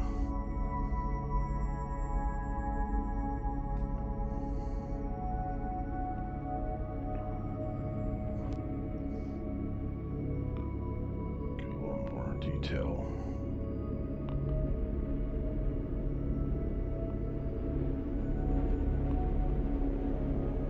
That's pretty cool. And if you actually get to the edge here, you can see the 3D part of the pedals. They actually stick out in little bumps on the edge of the pedal.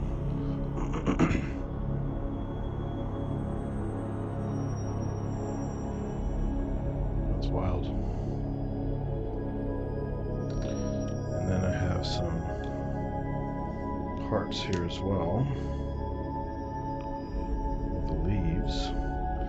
Last time you saw the close-up of these little structures that are, this has sticky leaves, so the structures have a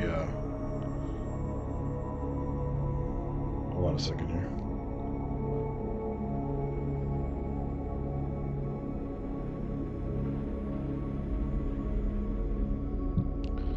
So now I have this plant leaf. You should be able to see the little sticky bits on here.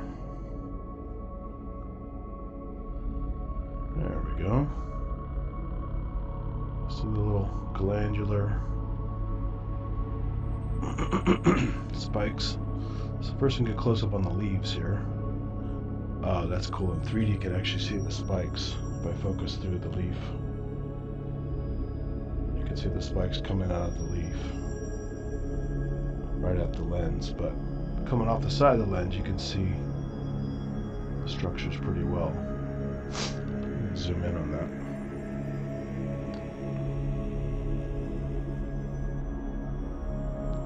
This little glandular sticky bits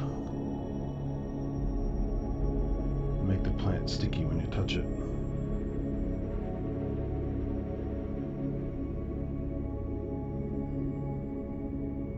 This one coming up out of the leaf in the middle. Showing up on the camera that well. Here's the one on the edge of the leaf. Looks like a little matchstick. And that's the little sticky bit that you touch when the plant feels sticky.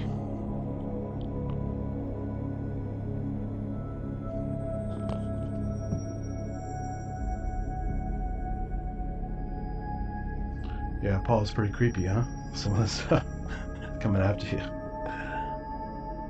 Or a drumstick, there you go. That's it, David.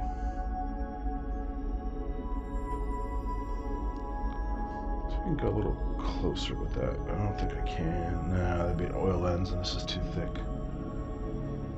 But yeah, that's pretty interesting. Plenty of them didn't break, even when I touched it, so these are pretty durable little sticky pads.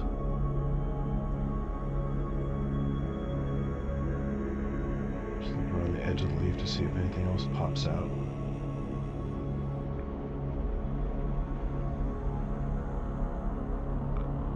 Some more drumsticks all lined up.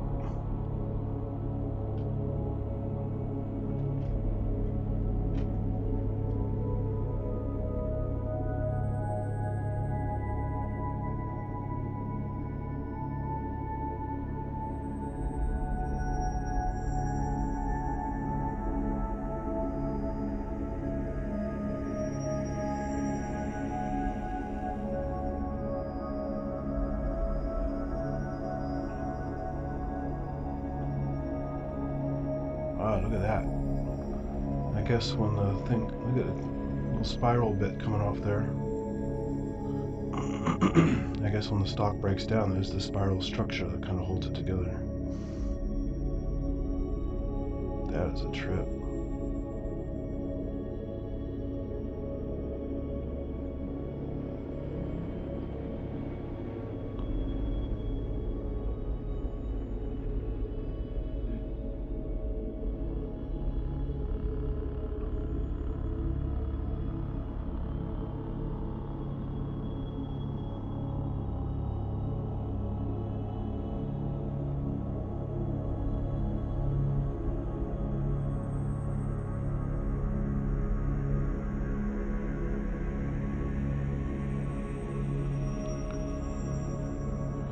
I sliced a piece of this leaf, you would actually be able to see some of the cool plant cell details, but I don't have my microtome set up to do little slices right now.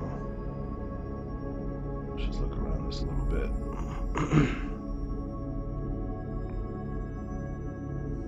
Here's a nice shot of the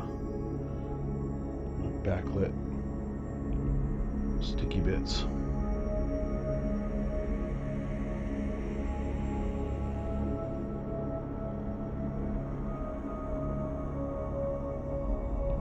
It's like somebody from Middle Earth.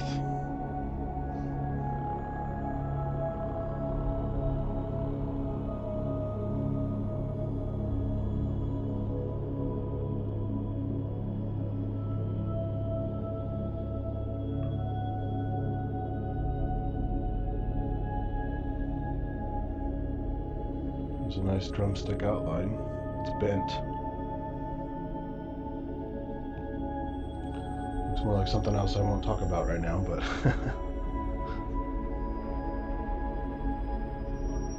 pretty fun.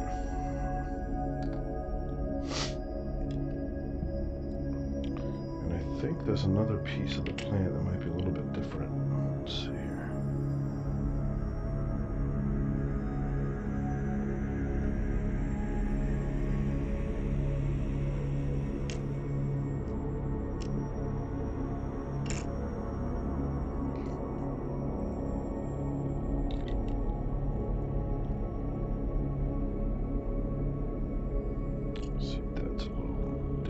Preparation here.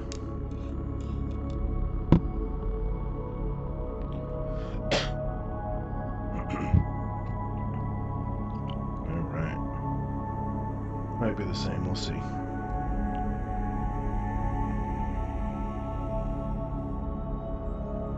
It's looking, there might be some little insect parts stuck on some of the sticky bits. There's some squash ones there. Squash stalks. There's a nice view of the stalks coming off the side.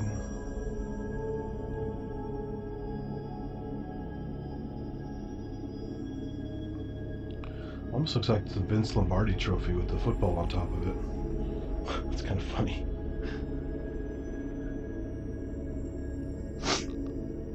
Alright, let's see here.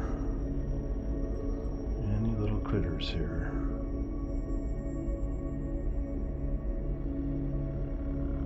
That's a nice shot of that.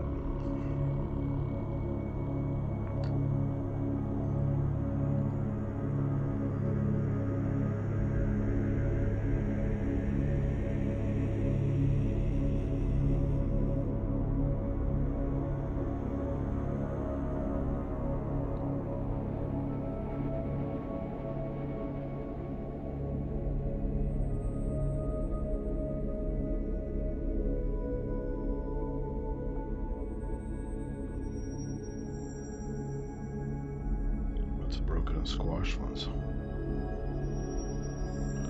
No other weird bits.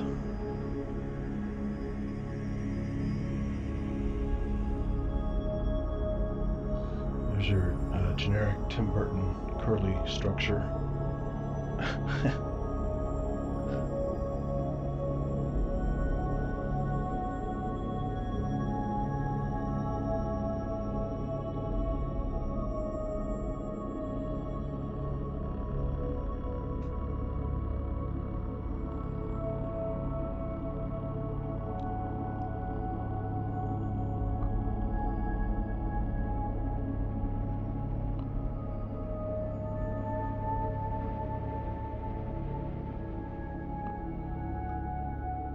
Yeah, no insect parts. So I was hoping there'd be something stuck on here.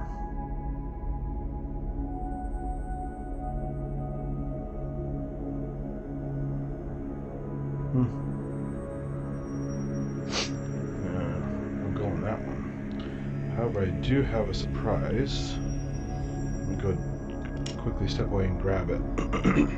I put some fly paper out to catch a couple flies a while back, and I forgot to check it, so they might be kind of interesting. I'll be right back.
Okay. Let's see if this works. Sticky stuff is so damn sticky. I've got to keep it far away from my scope if I can, because this stuff will get on the lens and never get it off. So I'll do a half-ass mount on the thing. Let's see if I can see anything.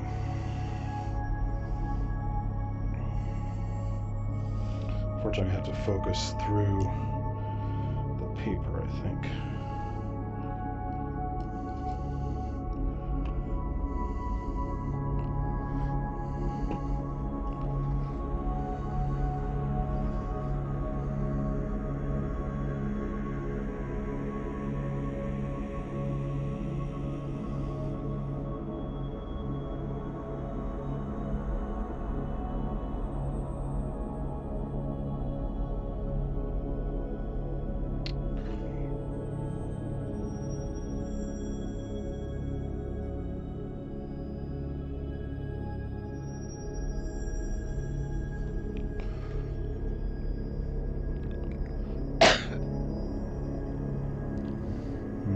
Get creative with this thing.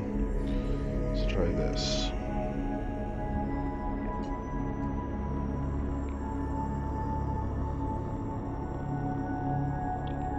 There we go. That might do it.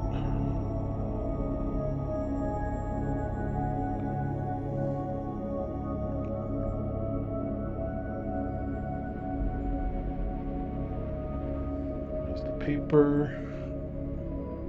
Can we get the fly in there?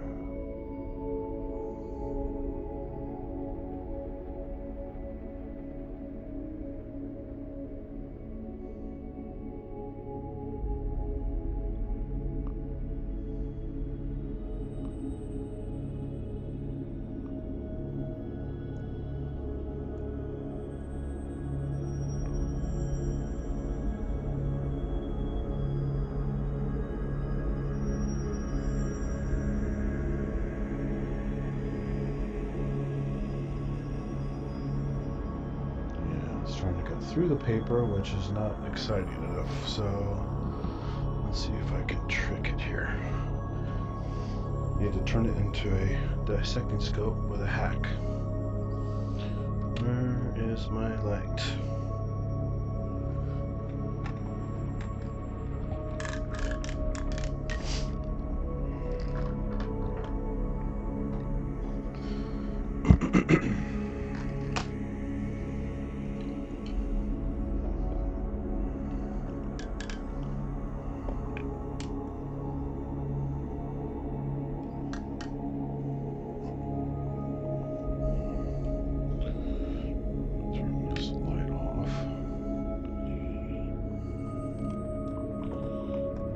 Close enough and bright enough, I might be able to see something.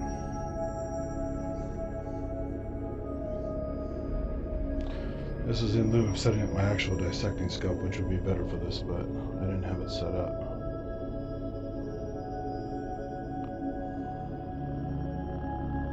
It's not. Let's see. Let's get the old phone light out. That will help. Put the phone to good use.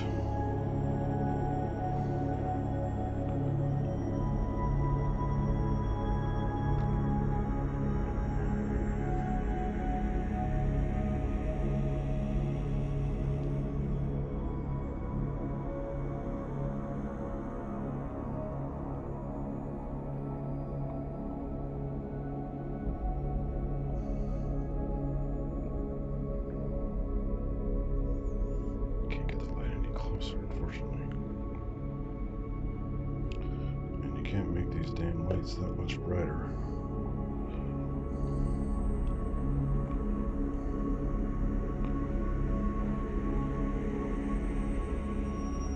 Oh, there we go. There's part of the fly wing, I think.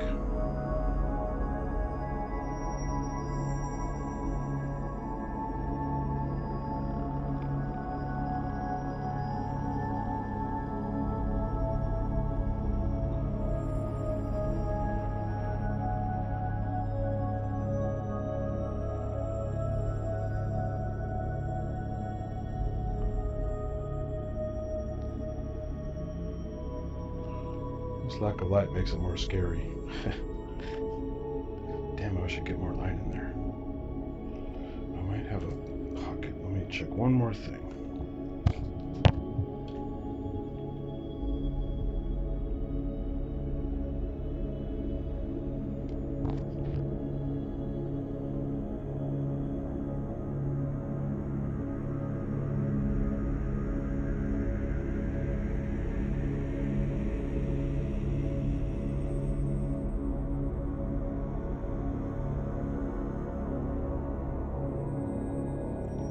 This little keychain light is pretty damn bright. This might actually work. Let's see. That's red light.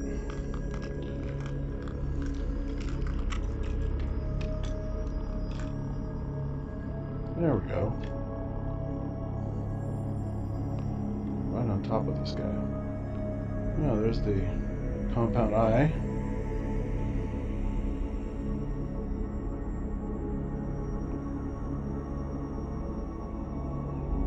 So this is the head of the fly, compound eyes there. You can see the proboscis that they stick out to suck up the juices is tucked under the head there. It's just out of focus. This is less than ideal, but it is working a little bit. There's a compound eye, split in two.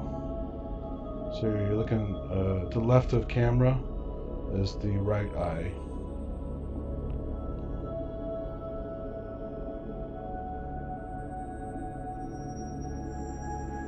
Okay, it's really hard to get this light right in there.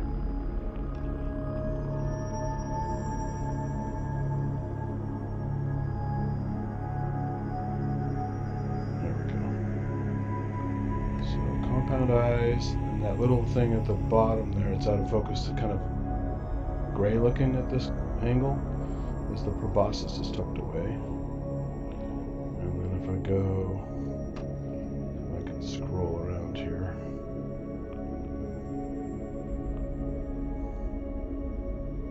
This is very low tech. Come on, light.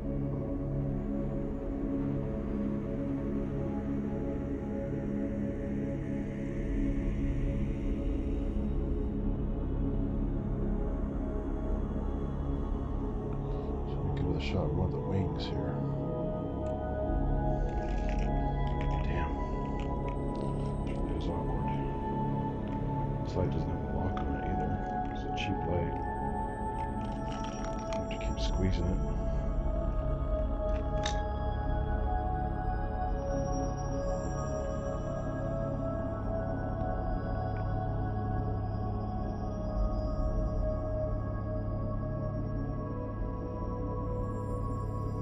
There are the hairy legs. That's always nice. Hairy fly legs. So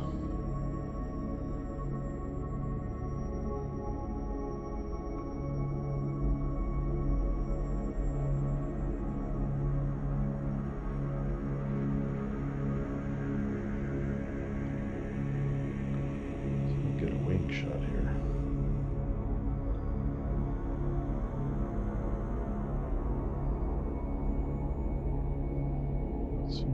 Just yet. It's tricky with the fly paper because they get all distorted when they get wrapped up in the fly paper.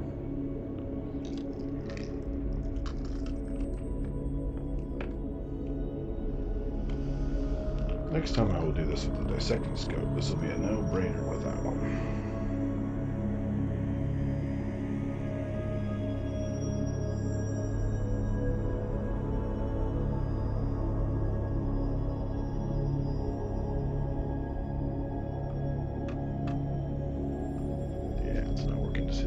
Anyway, we got to see the head at least, and the hairy leg, so that was kind of fun.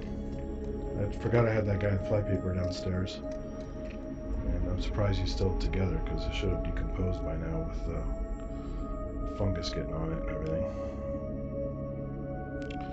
So that was fun. Let's see.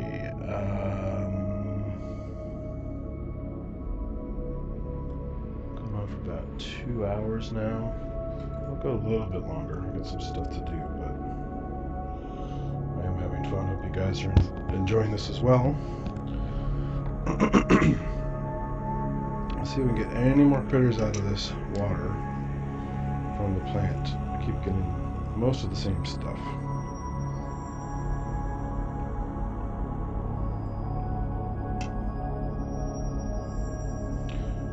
There wouldn't be any tardigrades here because there was no moss.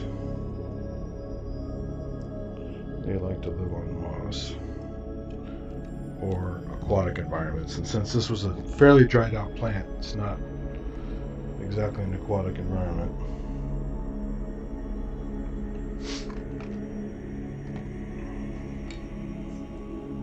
Okay, turn that one off.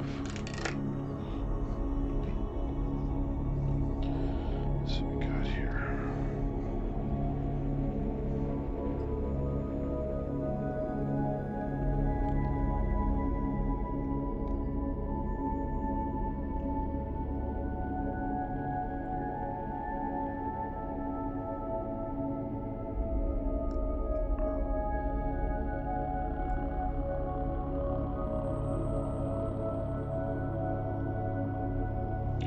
Nematodes in the margins. There you go.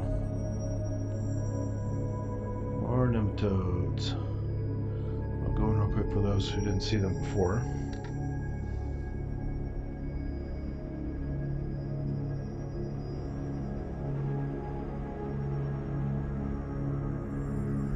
Okay, where did you guys go? There you go. There's a nematode.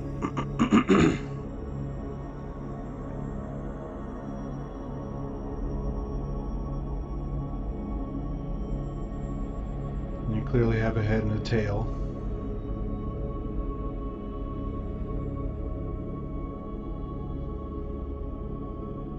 Oh, this one's vigorous. It's doing some serious sine wave action there.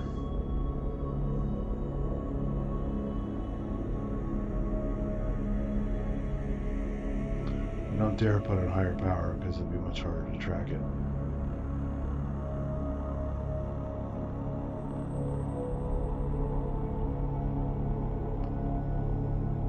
Slow them down a little bit, but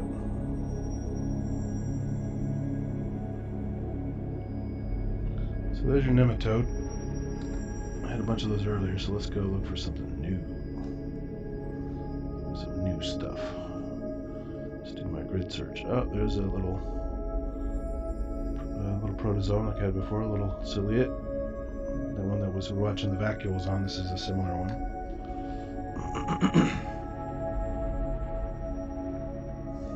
Kidney bean shape. Oh, it's fast. And they get stuck in that margin of the cover slip, and it's impossible to get a good shot of them. So I'll skip that guy. Let's keep going. More plant debris.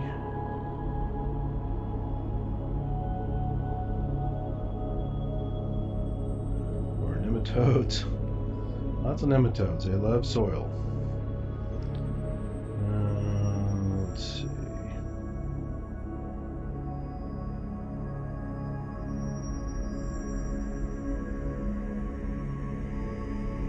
That's a big chunk of something.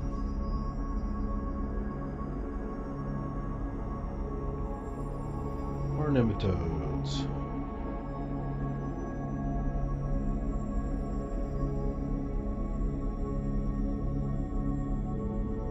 Found any more rotifers? Just found that one.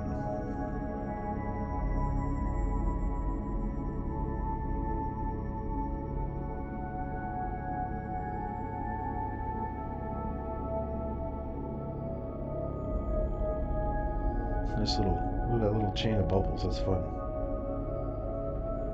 Almost like a little planetary system.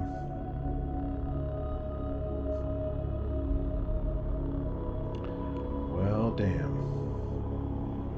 Just got that ciliate up here in the nematodes.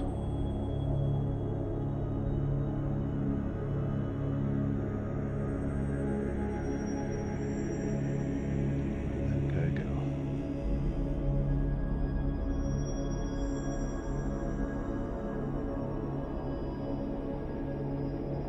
Check the debris out. There might be something fun in the debris. You never know.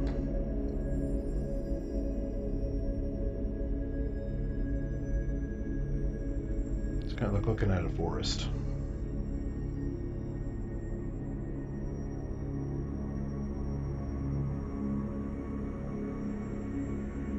Nothing appears to be eating anything. Let's do a little shift.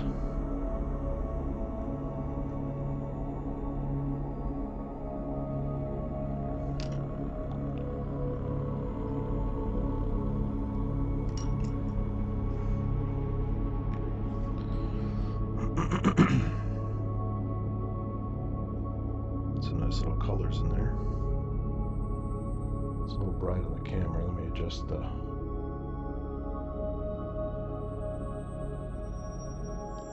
light here a little bit. It's not so bright.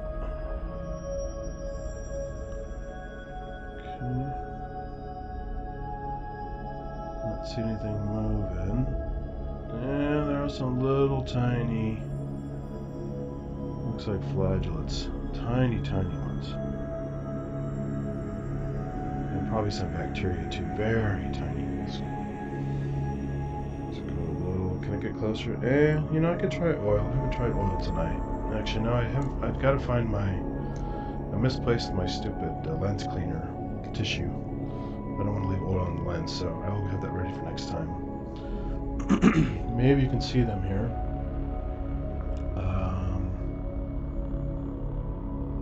There's a little notch almost in the center of the field. Here, let me fix it.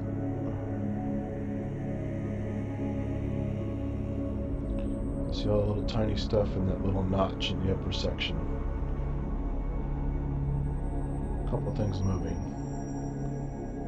There's one or two bigger ones at the bottom section, but the notch on the upper right, it's like a letter K. And the upper section in the dark area has a bunch of little white dancing dots. Those are probably bacteria at this level. They appear to be kind of wiggly, which means Brownian motion. So the heat of the water molecules bouncing into them is making them move just through vibration. So looks like a bunch of bacteria. But there seemed to be a bigger one in the bottom section I wanted to zoom in on. But at that scale, most things are bacteria. They're very small dots. Because I'm already at 400. Am I at 400? No, I'm not at 400 power. I can get one more actually. Sorry. That was only 100 power. I miscounted my lenses. There you go. There's a little guy down there. Let's fix this again so we get a nice view.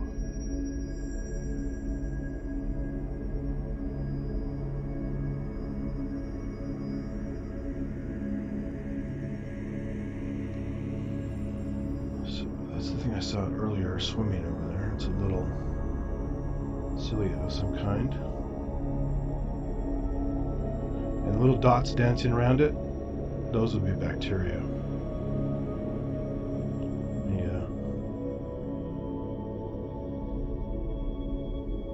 Showing up if let me change the lighting because he's kind of not showing up as well on the camera as he should.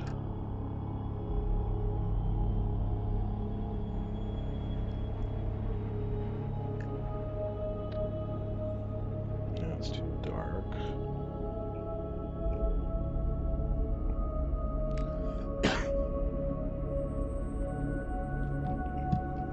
Let's see. I'll get this right.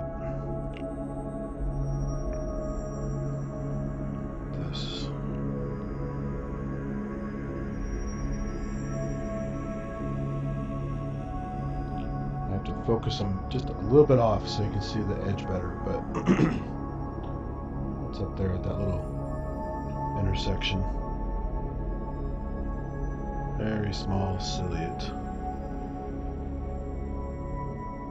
Looking for yum-yums.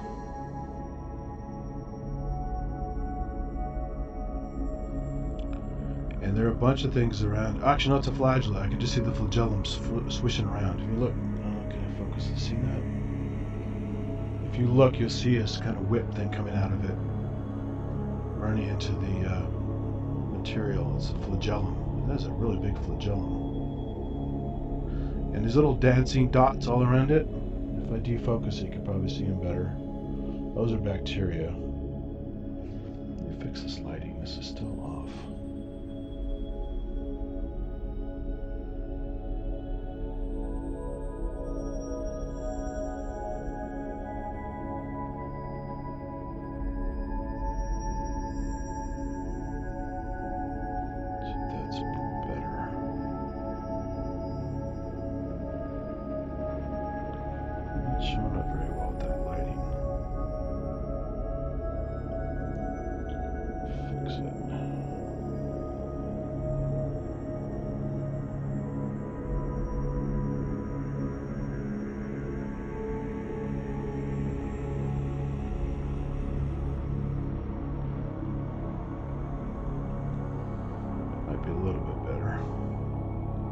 Kind of wedged itself under the material now, so I can't see it.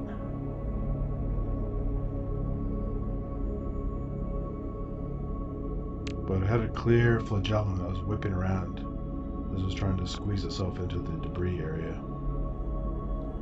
But yeah, if you look at my paramecium video on the, I have it on one of my latest ones I uploaded, also my trailer video on the channel. There's you can see them just cramming themselves in these crevices of debris. Like smashing themselves, reaching for some.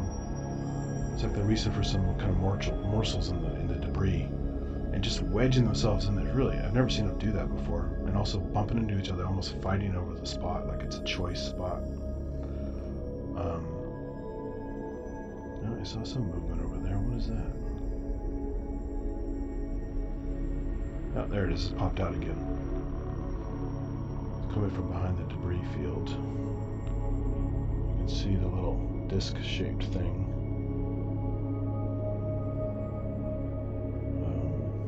Do I have a cursor on this thing to show it?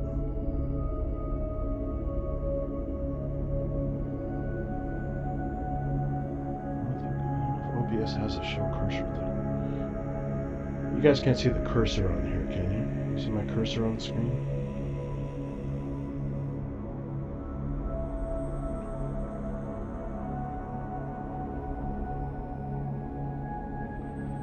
Probably a way to show the cursor. I've just literally loaded OBS for the last stream, so my knowledge is pretty lame right now until I spend more time with it. I finally figured out how to get it not to crop the image so much, but I'm pretty sure there's a way to view. There's some kind of cursor view thing. Helps point out some of the stuff.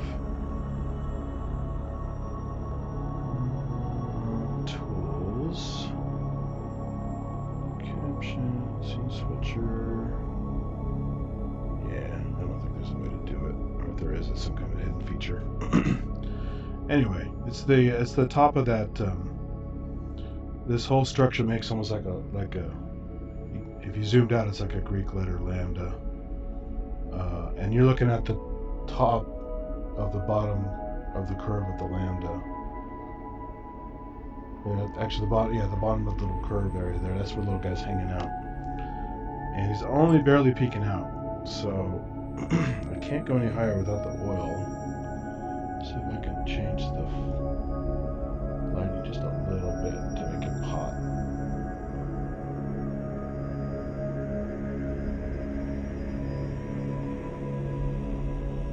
Probably see that little shape there. It's much lighter color than the rest of the material. There it is. So kind of an oval shape that's slightly out of focus there. That's the flagellate. And it's just having a good old time there. I can't get a good look at it other than that. But I can see the flagellum swooshing around. If I focus a little bit differently, you might be able to see the flagellum on video.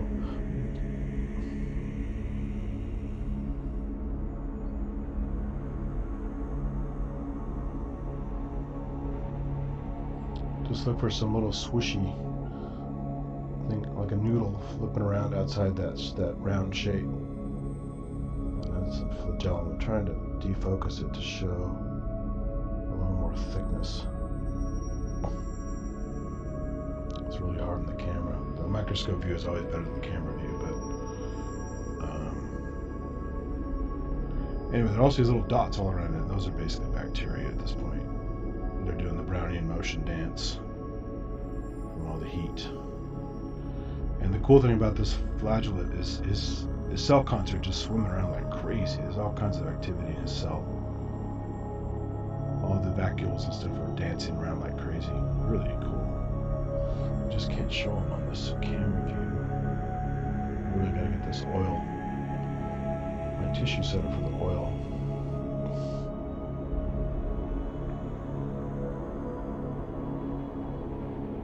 You see little dots dancing around outside of it? If I defocus it a little bit. So I can maybe tweak the lighting a little bit more.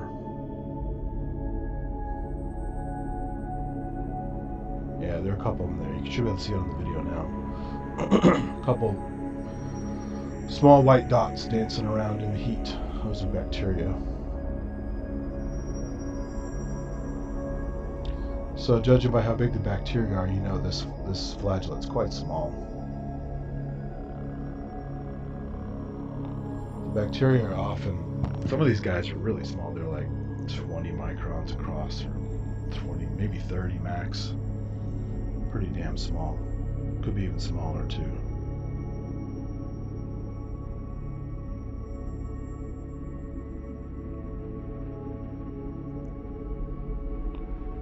Just get the lighting a little bit nicer.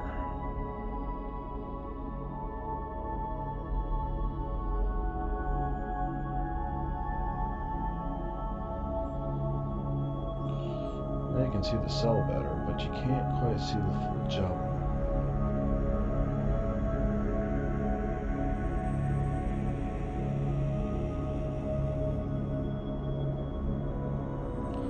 There for a bit, maybe the detail will pop.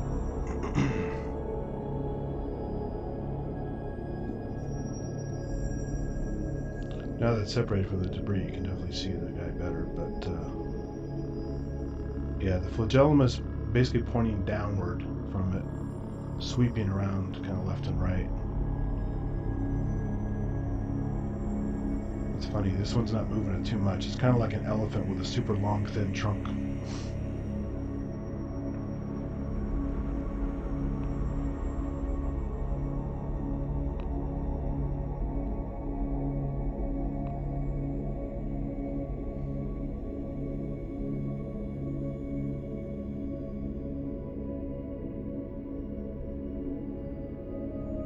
Hey Paul, how's it going? So gravity at that level, I mean, they're all under the same force, but as you know, with gravity is affected by mass, so we all travel the same gravitational constant, but then you have friction forces and other things that get in the way. So that old saying, the bigger they are, the harder they fall, of course, isn't true. Because we're all falling. They did the experiment long ago. Galileo did the experiment actually at the Tower of Pisa. It's not just apocryphal; it's actually a real thing he did, where he dropped two items of different mass and they fell at the same time.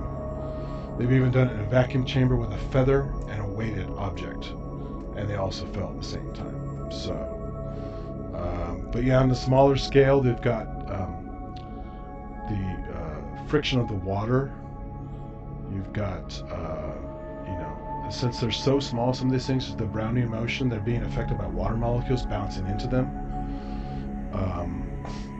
And they may have more experience of what they call van der Waals forces, which is like the hydrogen bonding stuff between chemicals. And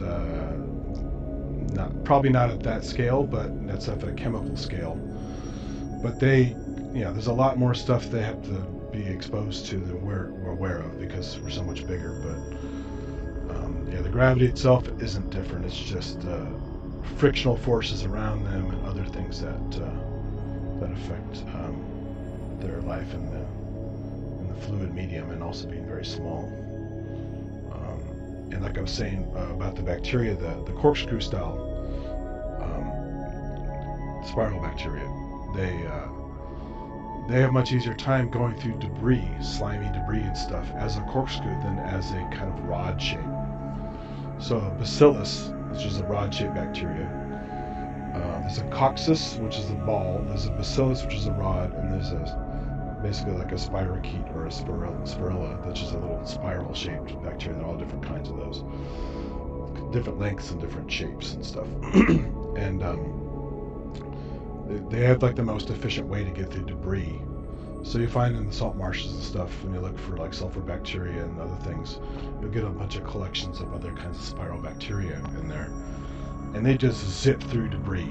They're really fast, either just in the water or also going through debris. It's really fun to watch them. I was saying earlier I had to shoot some footage with my iPhone in slow motion because you just couldn't quite see what they were doing. They were going so damn fast. You know, the spherical bacteria have their benefits, and so do the rod-shaped ones. Like E. coli is a rod shape. Staphylococcus it's Staphylococcus because it's actually it's a coxal shape. It's a rod. It's a ball. And so they're spherical little guys, and then all kinds of other spiral ones out there. And there are plenty of ones out there that are rod-shaped or spherical-shaped or spiral-shaped that are not harmful to humans or other animals or big animals. But yeah, there are all kinds out there. Just because you have their shape doesn't tell you if they're nasty or not. Anyway, this guy's moved a whole lot. I was hoping the flagellum would show up better, but it's only showing up a little bit here and there. But man, the cell is really dynamic. There's all kinds of stuff going on in there. Wish I could find that damn. Give me a second. I'm gonna mute it real quick and see. Maybe I can find the tissue paper.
Ah, damn it, I can't find it.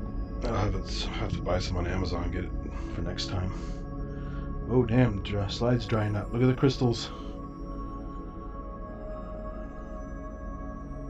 So what happened now is the water must have sucked the guy into the debris. Yeah, look at the crystals forming on the debris.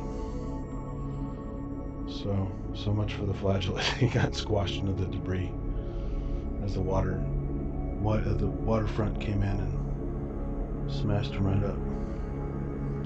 Let's go out and see what else is dried up on here. Yeah, there's the wavefront. Look at that.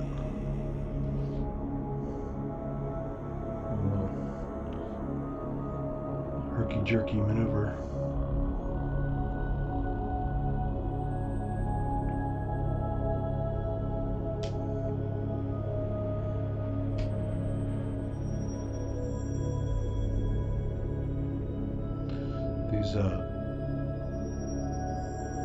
The halogen bulbs are much better on the microscopes for better light quality and more natural color, but the LEDs are much cooler, so they're probably more common these days. But I wanted a halogen bulb because I want that traditional microscope look with the colors and stuff, but it does generate more heat, so it makes the slide dry out quicker and the animals freak out, and so there's a price to pay for the superior color.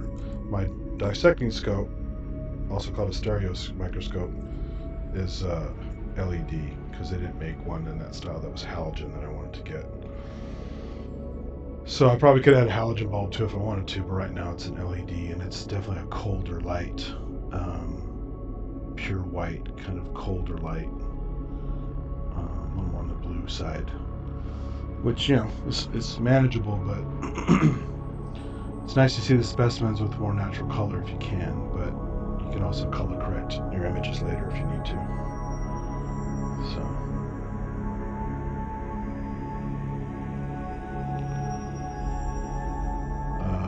let me go through the chat here. I missed a bunch of stuff.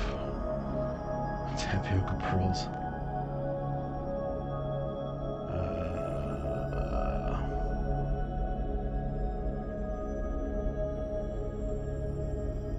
Filters, so that's the actually wasn't I'm using the filter. There's some techniques on microscopy, and I wish I had learned this stuff when I was actually studying this stuff, but I only recently, a couple of years, like in the last year really, discovered some of these things could be done on pretty much any microscope if you just read about it and spend some time experimenting.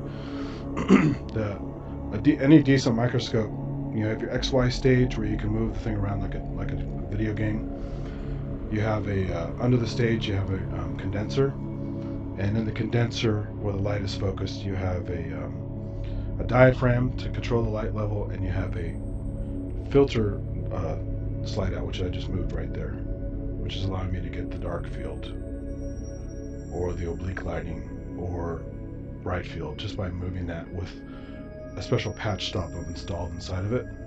And people 3D printing them, you can also make them out of paper and put them in plastic, and there are lots of different ways you can do it. But you need some way to block the light, to either create oblique lighting or to create light wraparound that creates a dark field presentation. And then I have this scope also does phase contrast, and there's special objectives you have to actually screw in to the unit and to actually get phase contrast microscopy, which is very interesting.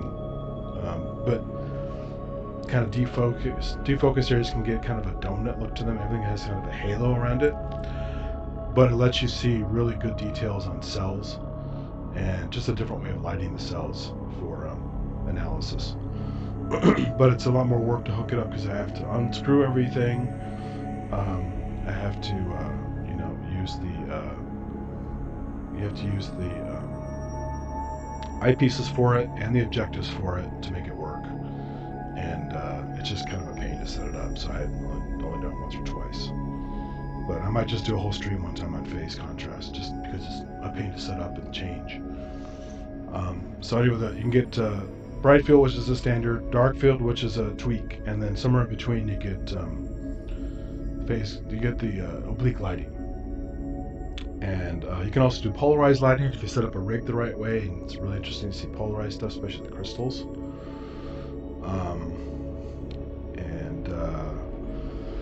The fancier scopes I was talking about earlier, the DIC scopes, those are really good. They give you a similar view to oblique lighting, but much higher quality, and also maintain the colors.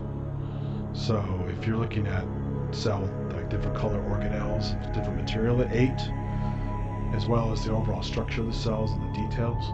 The DIC scopes are really amazing. Plus, you can do fluorescence microscopy as well. You can use different light sources to make things fluoresce with different additives and stuff. It really is a whole nother level. So if you're doing like DNA studies on cells and doing other kinds of finer detailed stuff that you normally wouldn't see with the normal light microscope, use fluorescence for that. And you can actually track movement of certain chemicals throughout a cell. And I think I looked through one once in college, a long time ago. But they're just rare unless you're in the industry or your company has a lot of money or whatever. Most individuals don't own a fluorescence microscope or DIC, because again, they start at like $5K, and that's the base. You got to add a bunch of other stuff to it, and so, you know, like I said, you want a JDX8? I'm sorry, JDX8, OBX8, or do you want a DIC microscope? That's kind of the territory you're in. More like a Jupiter 8 at this point, like about 10 grand for probably a really good one. So yeah, and there's some nice bio art again, or in this case, space art. It's a nice space field there. You can color correct that. No one would know that's not from outer space. Got some nebulosity there, and some stars at different distances.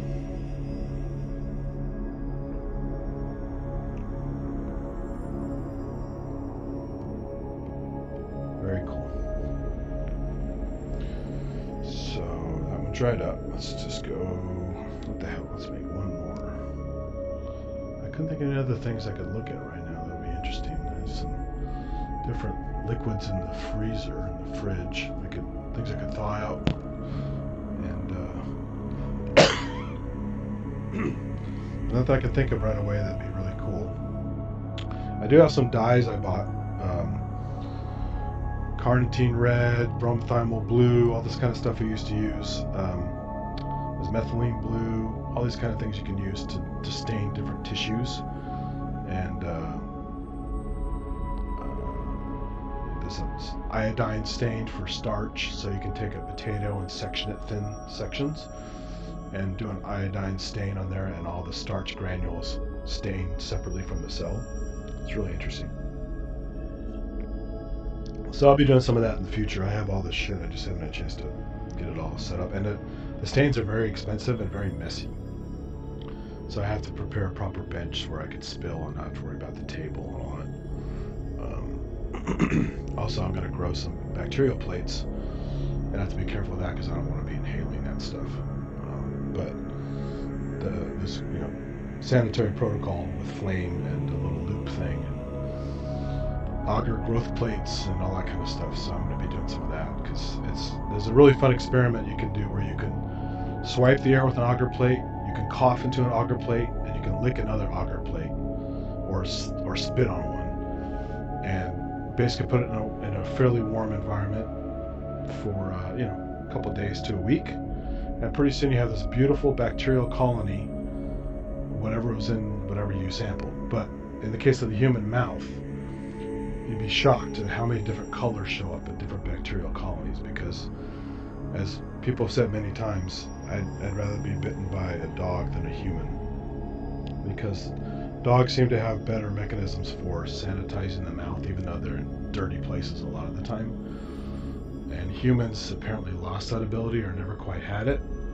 So a bite from a human can be pretty damn nasty. We have a lot of weird bacteria in our mouths. Anyway, so I can show that visually, which is interesting and disgusting all at the same time. So, all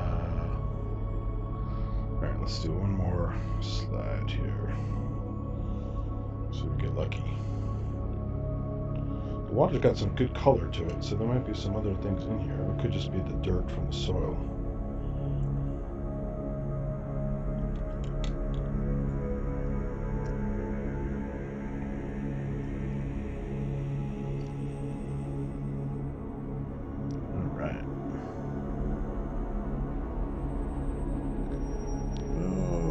Ciliate again, doing circles.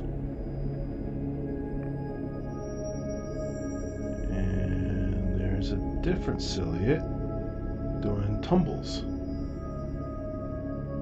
Which might actually be a flagellate. That's more flagellate motion.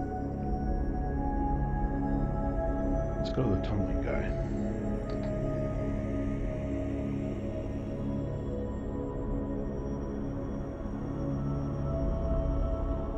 Of course, I'm going to adjust this again.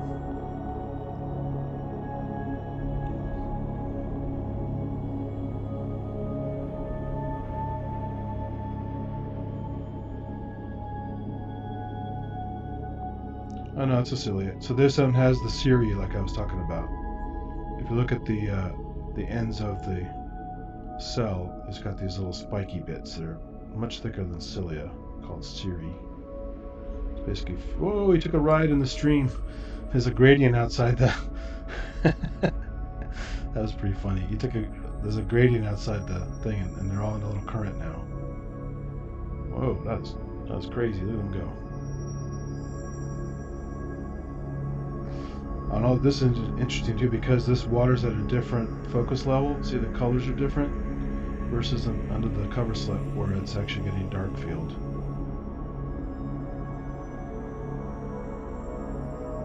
Oh boy, this guy's going around. So yeah, there's a little, like a log flume. They went for a ride around the slide. That was pretty funny.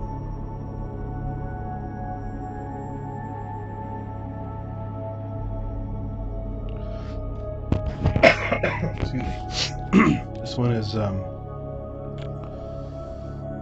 one is too active. He's up and down too much, which is constantly focusing up and down, which is no fun. So let's go back and get a long shot of him here before we leave him. You can see the gradient there, the light going through, getting refracted, which is why dark field is everywhere else but those pieces. And there's this other ciliate here. This is the kidney bean shaped one.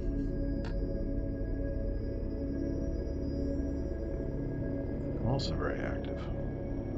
Another trick you can do, I'm going to try this because I'm sure they'll still be intact if I do this, but another trick I wanted to show you guys is I talked about the other day. If you take methyl cellulose, same as the slime they use in the special effects for movies for alien slime and all that stuff, and you drop that on the slide, they have to swim through some extra muck. Slows them down. Put a little bit on the slide. Let's see if I get slower swimmers.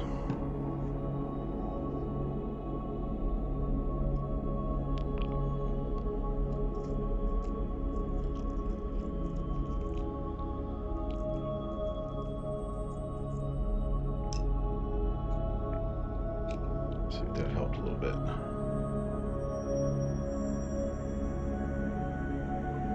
So there's a gradient again because there's some stuff on the, more stuff on the slide. Ooh, there's a nematode.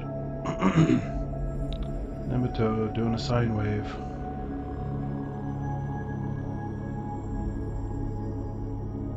Another nematode.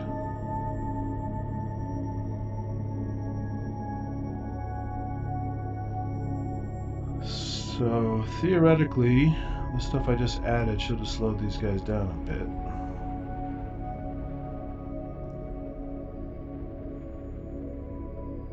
You can see when I tap the slide, it's kind of gelatinous. It's not moving like the water was. That's the methyl cellulose. So I should be able to see these guys. Not as fast as before.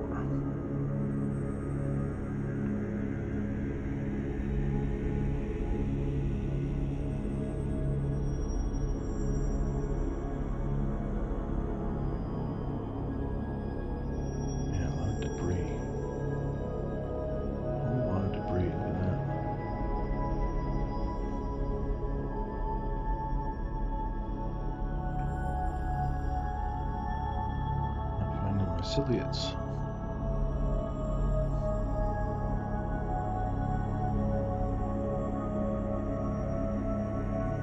Nematodes. Go close for that guy. Toad with some oblique lighting. It's a cool look. This one's also got stuff stuck on the tail like the one I had before. Little debris stuck on the tail. It's funny.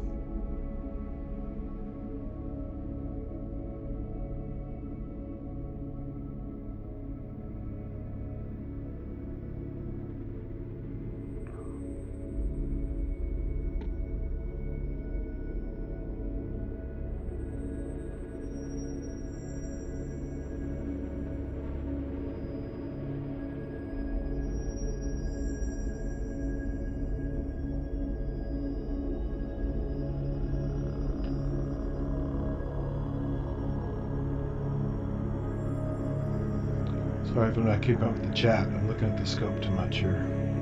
It's much easier to focus with the scope than it is with the screen.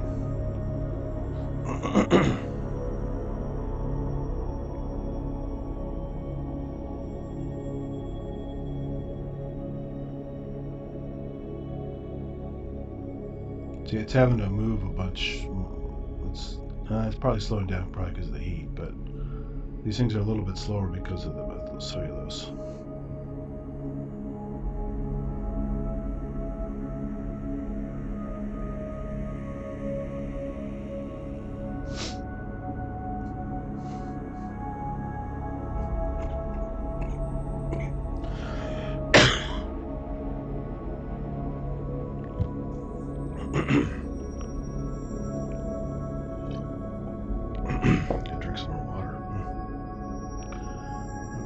No ciliates. Where do my ciliates go? When I moved the slide and added the stuff, I'll probably made the ciliate disappear. Went up to another part of the slide.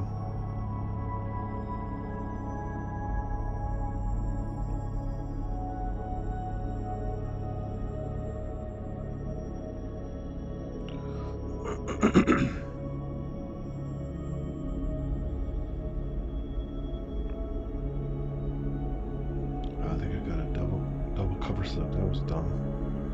That makes it harder as well. Alright. Nothing.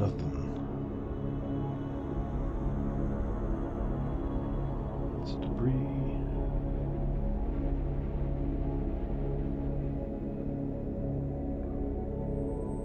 No ciliates.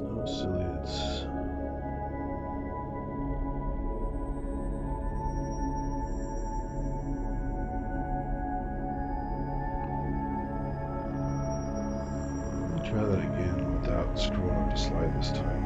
I should have added the methylcellulose first.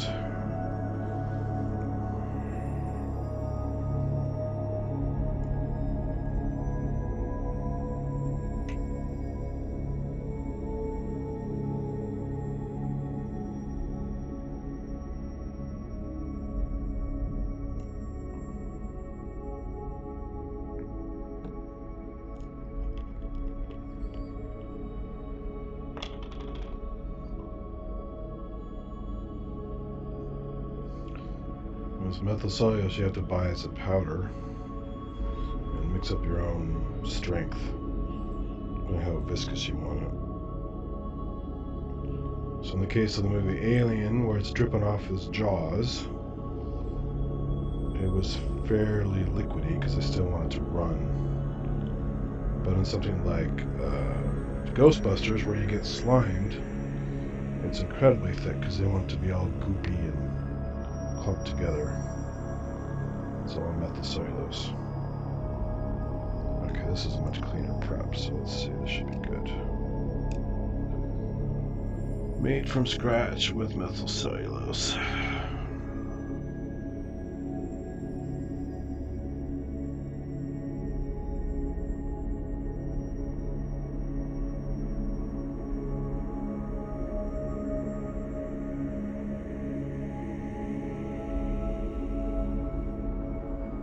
To the gradient as the stuff disperses.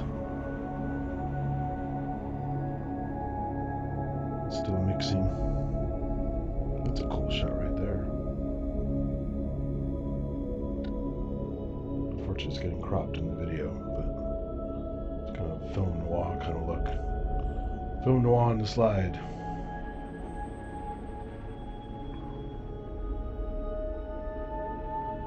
Alright, critters, critters, critters. What can we find?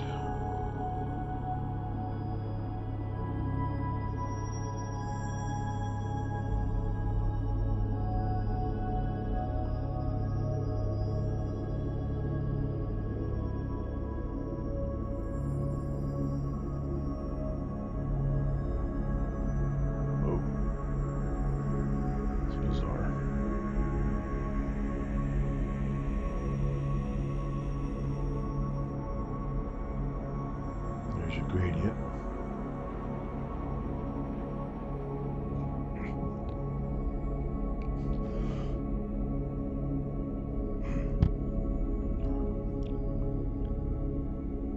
Look at that. Ooh. It's a flume.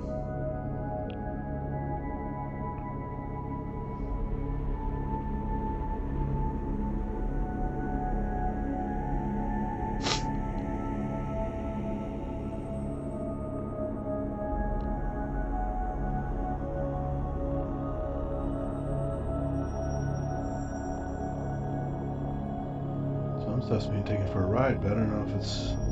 No, it's not trying to swim, so... just debris.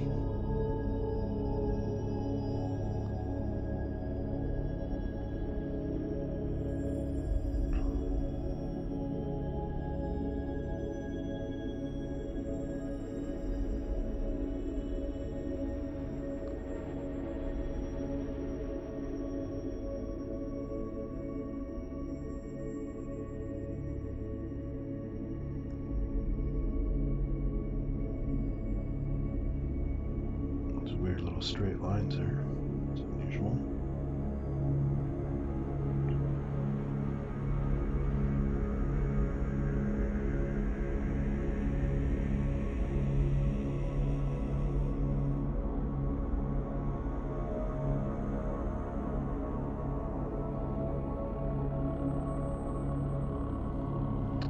Zoom out, make it easier to search. Oh, there we go. Something right there.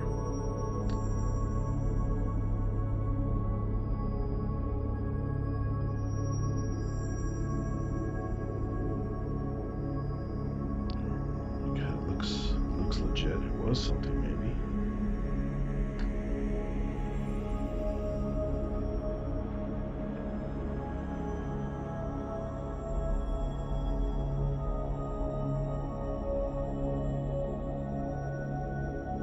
That could very well be a very tiny clump of methylcellulose that didn't mix, but it looks like something else.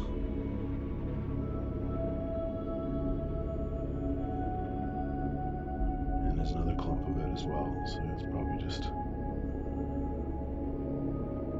When it mixes, it has a little bit of a yellowish cast to it, and I diluted it. It got more clear.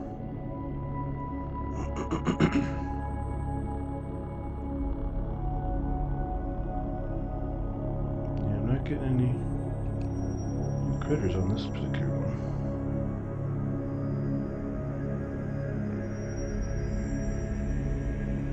Weird debris and shapes, though.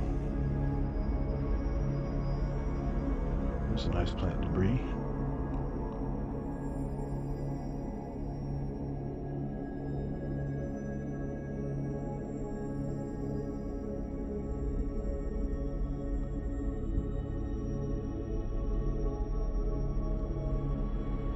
Oh yeah, he's gonna open the pub? I hope so. That'll be cool.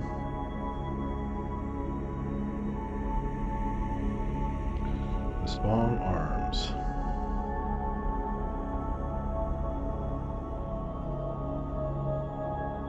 Let me zoom out again. This is too close for looking for critters. Don't think I have any on the slide, which is the first one I've made of this batch that had nothing on it other than debris.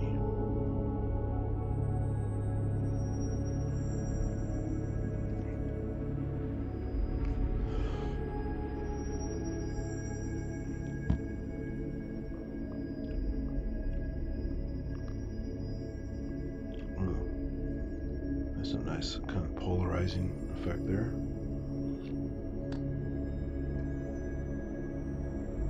Those colors.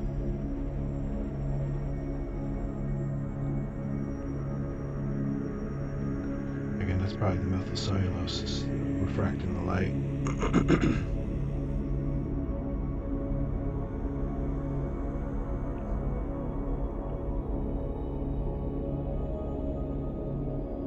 A little bit of color there. Some more bio art.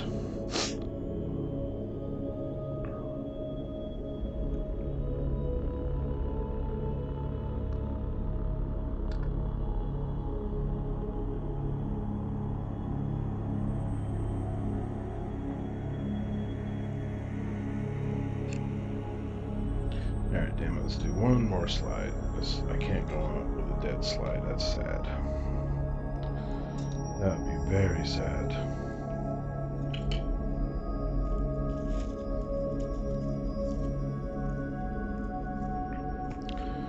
As the youngsters say, that would be taking an L. I don't want to do that.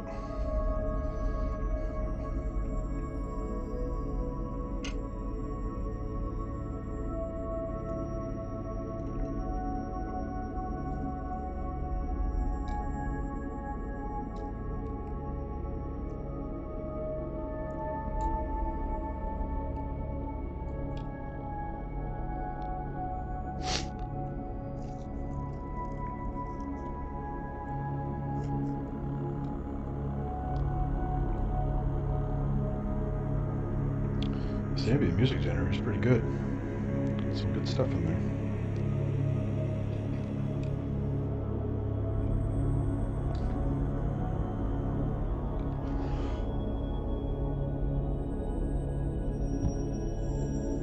Okay. What we got?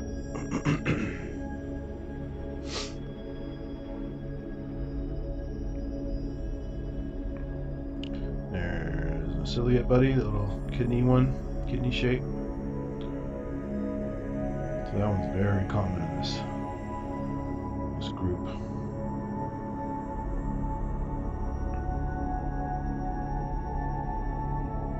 I'm moving too much to do this, but I will give it a shot.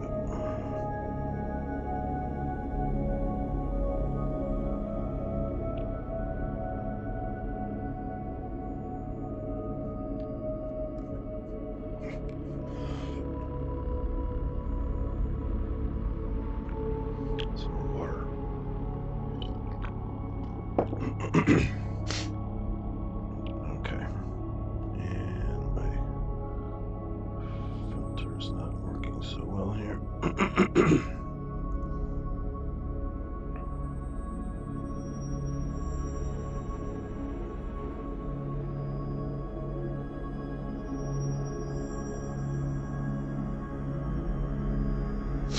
Yeah, you can see him tumbling when he swims. It's pretty nice.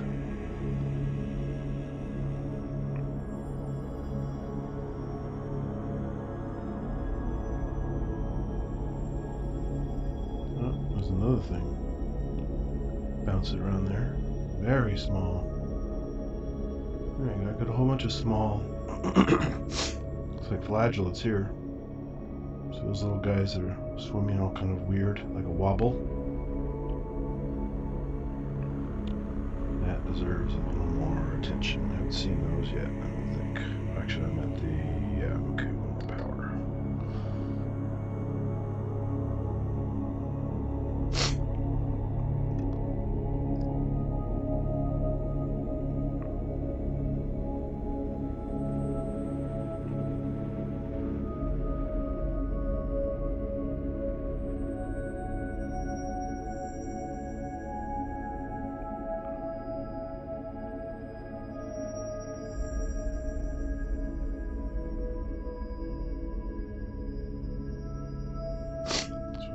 Table's not that sturdy. I have to get off the table.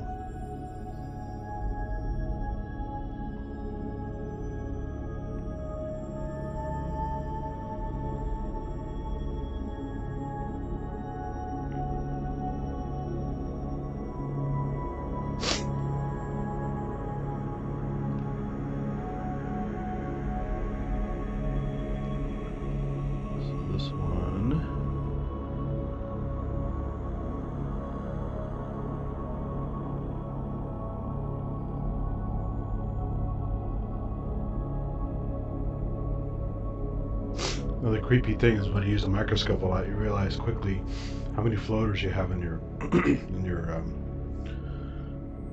vitreous humor, because I'm seeing lots of floaters as I do this. I think, is that a thing? Oh no, it's in my eye.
Way too active.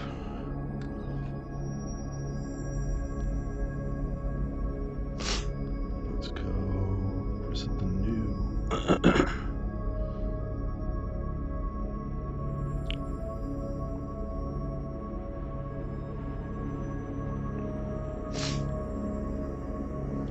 So this is just a fun exercise in what you can find in a flower pot. But I'm gonna go back to getting more pond and salt marsh samples. Oh, that's a nice nematode. Oh, and a rotifer. Here he is, doing his stretches. Come on, rotifer. Go, go, go.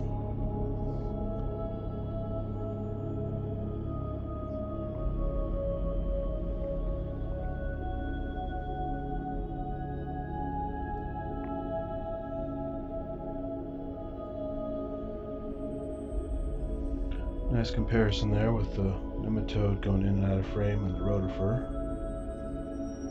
Both multicellular, but not massive.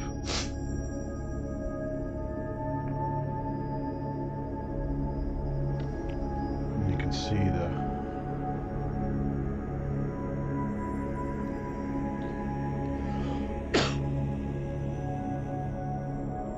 foot attaching there at the bottom.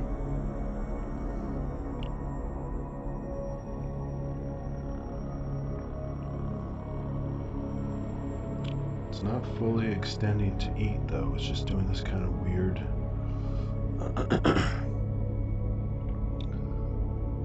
although apparently some of them don't necessarily use the little rotating action to gather food. Some just eat like this.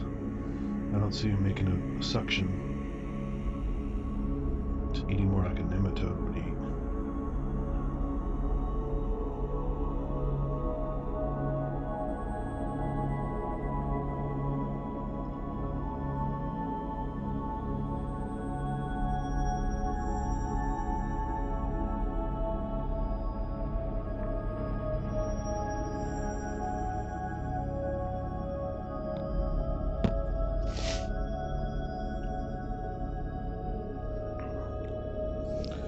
But there are a lot of different kinds.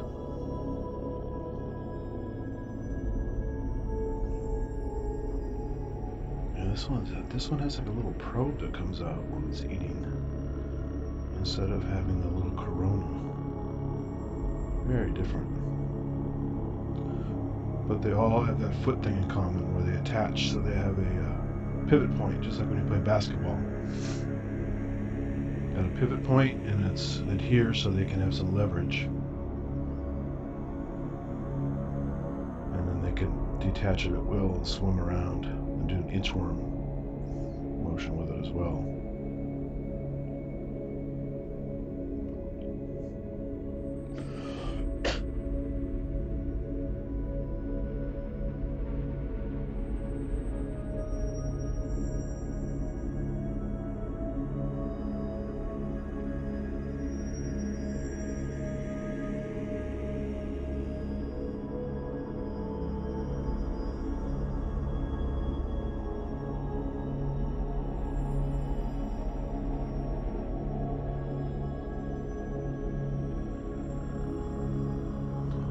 Oh, sorry, catch him on the chat.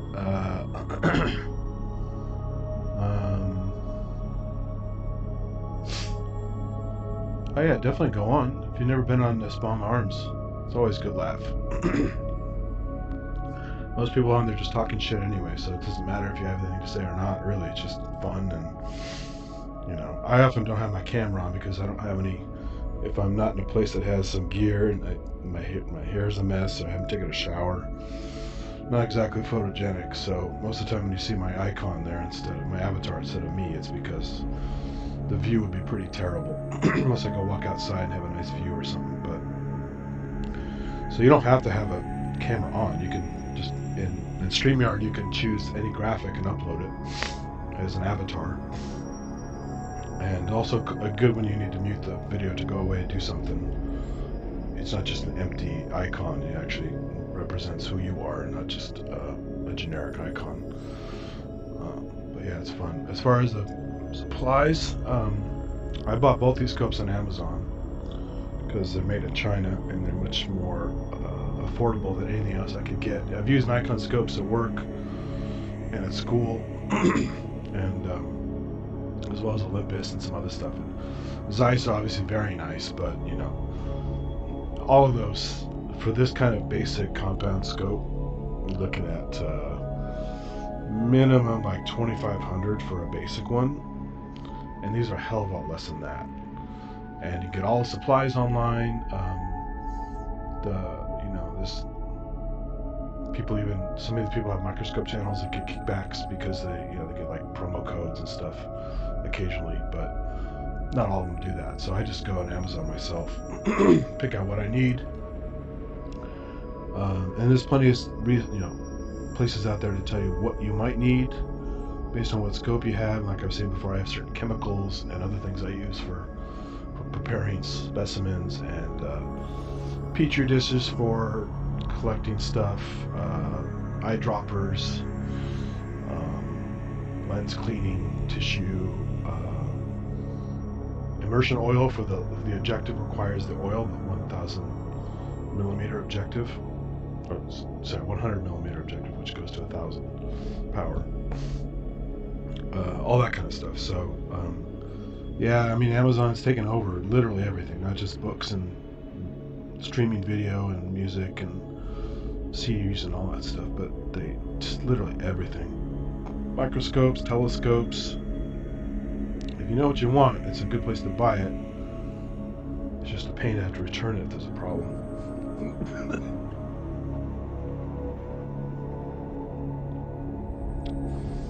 But I mean, they're cheap scopes too. You can get. I mean, this was a whole lot more because I wanted all the features, but you can get a Swift beginner scope for like $250, decent quality, but it doesn't have a lot of upgrade path, or maybe the same number of objectives, the XY stage that's good quality, the light source, the ability to basically do other things. I wanted one that could add a bunch of stuff to it immediately, the face contrast stuff, a bunch of other things, because that's what I needed. But you never want to, just like with synths, right? You never want to go into stuff top of the line unless you just got money to burn.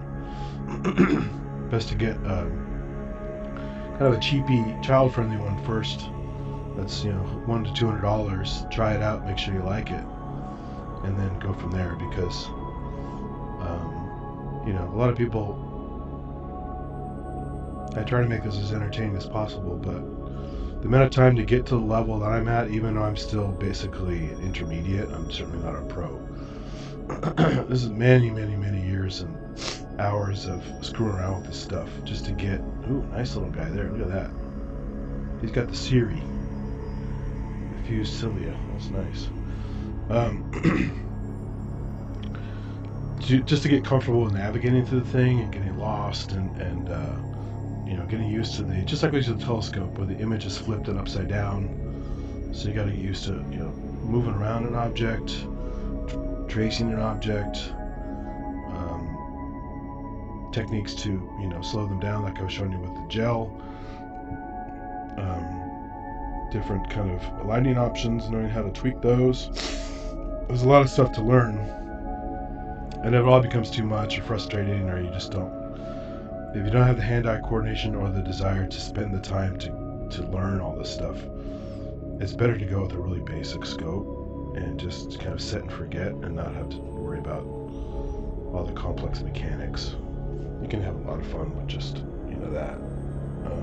And I showed that to kids at facilities I worked at, where I had a nice scope to show them that I controlled, but then they had little scopes at the table so they could use that were also very fun, and they had a good old time with those. So there are literally scopes for every ability and desire, as far as how much you do or don't want to do with the scope. So, and just like with telescopes, my first telescope was, it was high school, just out of high school. It was just a shitty one I could pay for like $150 or whatever. And then eventually I saved up for one that was over $1,000, and I wouldn't have appreciated it as my first scope, but once I got to learn astronomy and telescopes and what I really wanted to see, what I really wanted, I got a lot more out of it.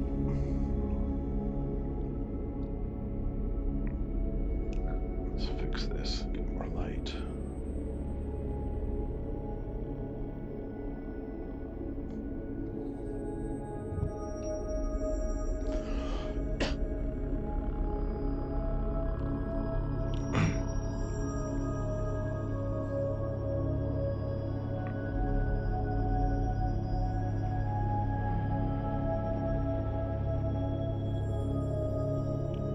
Let's see, did I miss any chat here?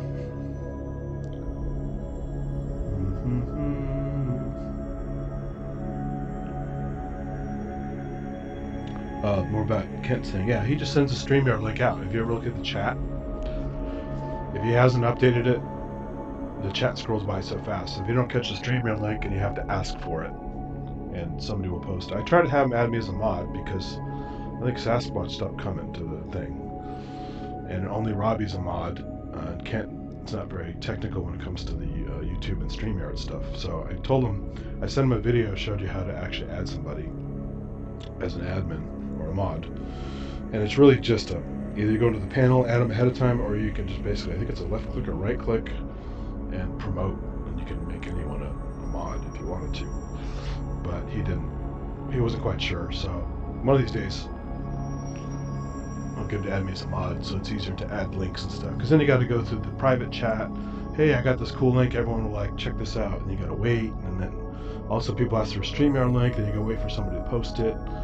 And so the more of us on there that are actually mods, it's nice just to have that feature, because we're not going to be maniacs. We're not going to be doing stupid stuff and posting weird things and killing people's accounts.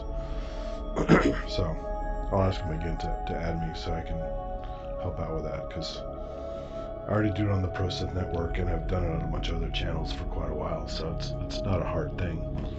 And it's good to have more people get rid of those prawn bots. What else? Glasses on optics, they're tricky. Exit pupil of different eyepieces, telescope or microscope, is always tricky. So you gotta check on what you're using. Most devices should have enough focal range. They should be able to use them without glasses at all. You just have to change, if you're sharing with somebody, you got to change the focus more than they do. But there are some exceptions there as well. So best thing to do is, if there's any place you can try out a microscope and see if that works for you, and then know what you need to change, or I think you can order some different accessories to make that easier. But excuse me. One of the stories is about, microbiologists in general wear glasses, or eventually wear glasses, because it's true that the microscopes are actually harder on your eyes than a telescope because of the eye relief and the eye strain. So the more you use them, if you have eye focus problems. They could potentially exacerbate that by using microscopes a lot. I don't know when it's happened to, but it's been written about. I even asked I had briefly had my eyes checked years ago, just in case, by an ophthalmologist, and I asked him. I said, "Hey, is that true about the microscopes?" He goes, "Yeah, technically they put more strain on your eyes, so you could eventually need glasses if you used them a lot, but it's not like a cut and dry thing. You know, it's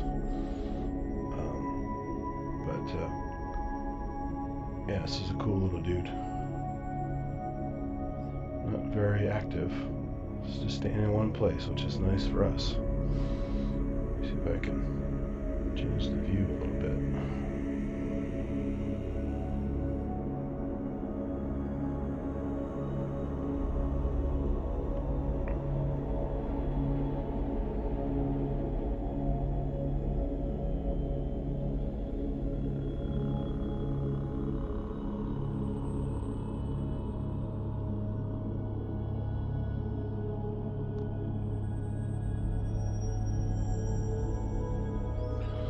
A little more 3D. That makes it fun.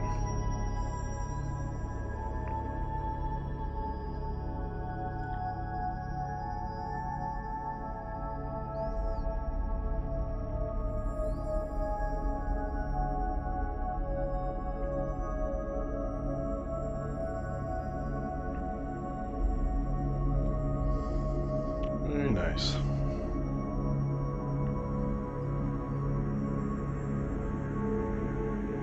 StreamYard is a link. They don't need the app.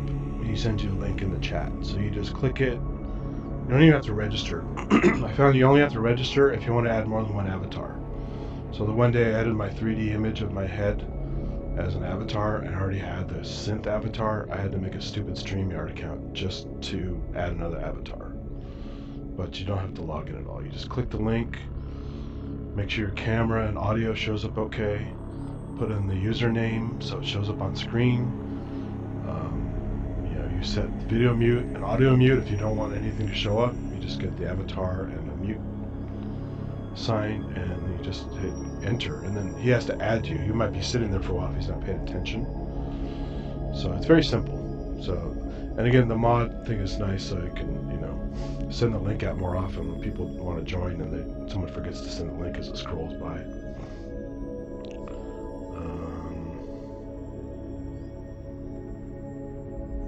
What else am I missing here?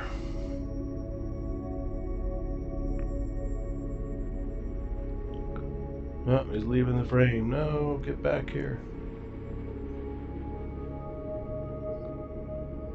That's the most movement it's done for several minutes. You get a nice idea of the shape. See some bulging parts and some parts that are recessed.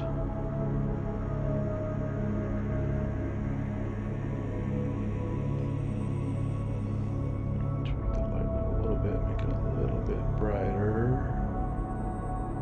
Maybe, maybe not.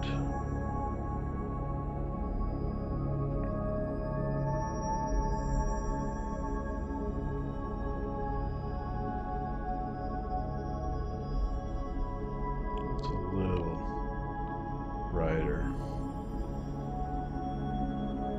A lot of manual settings on these things. It'd be so nice to have some kind of AI thing to just lock onto an object and have it follow the stage. Just sit back and watch.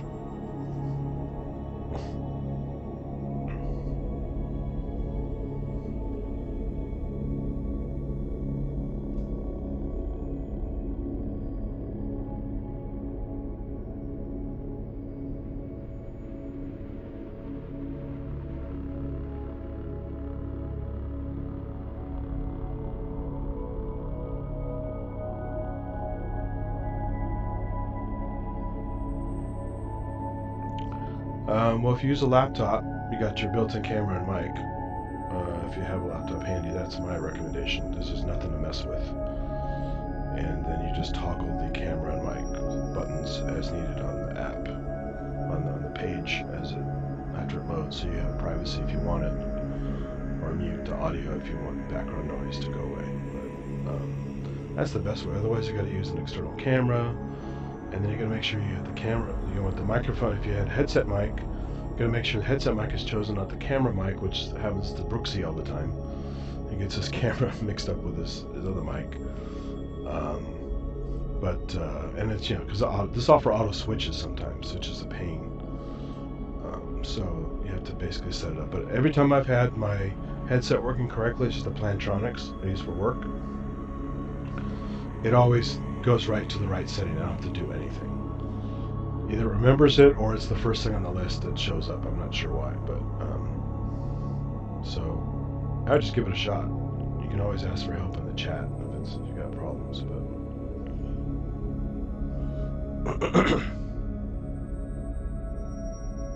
iPad, yeah, as well. I mean, you've seen me when I go to the store and stuff. I'm on the iPhone. I'm doing that little store tour of the synth store nearby. I'm on the damn phone, so it's the throughput is not as good. It gets choppy, but yeah, I can easily StreamYard. In fact, I even saved the link in an email. So when I'm on the mobile thing, I fire up my Yahoo Mail, hit the link, and it opens up the browser inside of Yahoo, the way iOS works. And now the app is running inside the iOS app, and I've got the full control over the StreamYard stuff I would normally have in the browser. And then I still have my mute buttons and stuff, so when I'm walking through the store talking to people, I can mute my video and my audio and still listen to everybody on earbuds. So it works really well. I'm just using OBS here. It's free and easy to set up. I think StreamYard, I think it's a real basic one you get for free, but it's more complicated to set up. And the only reason you need that is if you're sharing multiple cameras and, obviously the nature of these shows, where you want people on camera. For this, I just need OBS to share the desktop or an external camera or some kind of app, because there's really no way for YouTube to do what I'm doing here directly.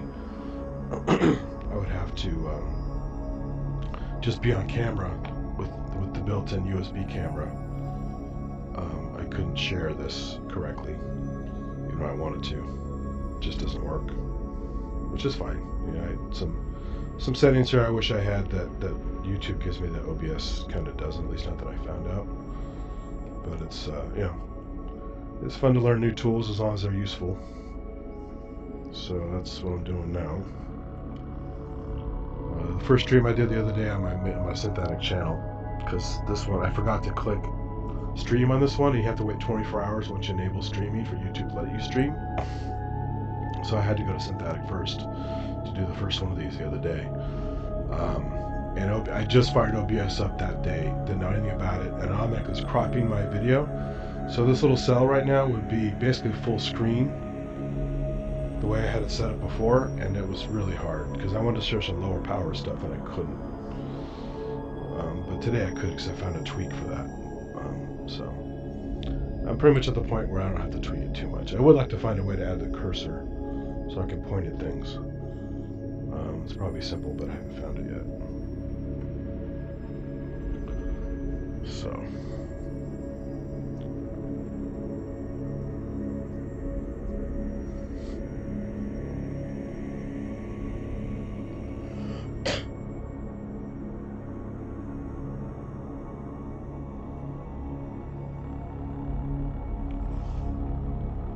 And then I can't remember if I told you this already. I told other people I'm using the free generative music app online called Black Hole, which gives you the slider interface. You can actually change the parameters a little bit and let it morph over time.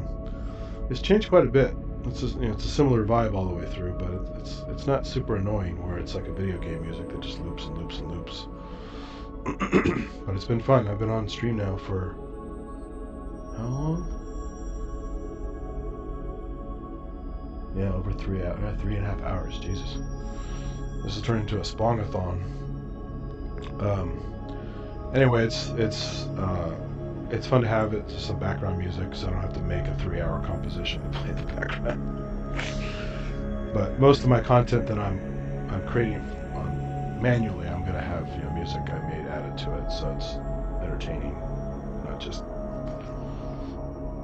titles on the screen and video. Because I don't know, I haven't decided I'm gonna talk on those yet. The live streams I don't mind talking because it's just easier. but I don't know if I'm going to talk on the official videos yet. That's really nice detail there. Very nice. And if you watch, some of those shapes are going to change.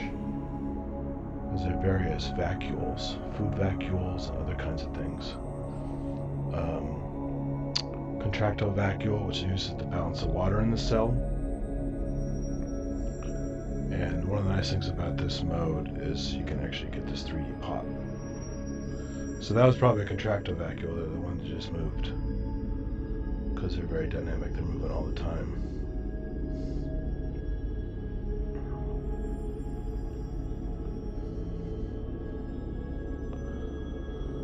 But I'm not sure what those other vacuole-like structures are. And there's a little buddy on the outside messing around, and another one coming by. So all kinds of activity here.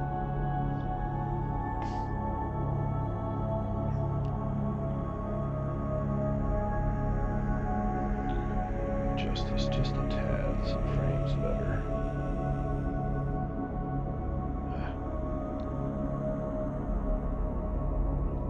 And those little guys are little flagellates. Ooh. But this magnification's very hard to adjust without it flying by.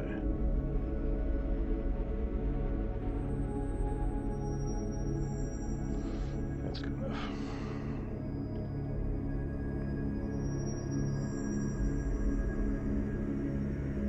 I don't know what's going on with that flagellate there. He's kind of messing with this guy.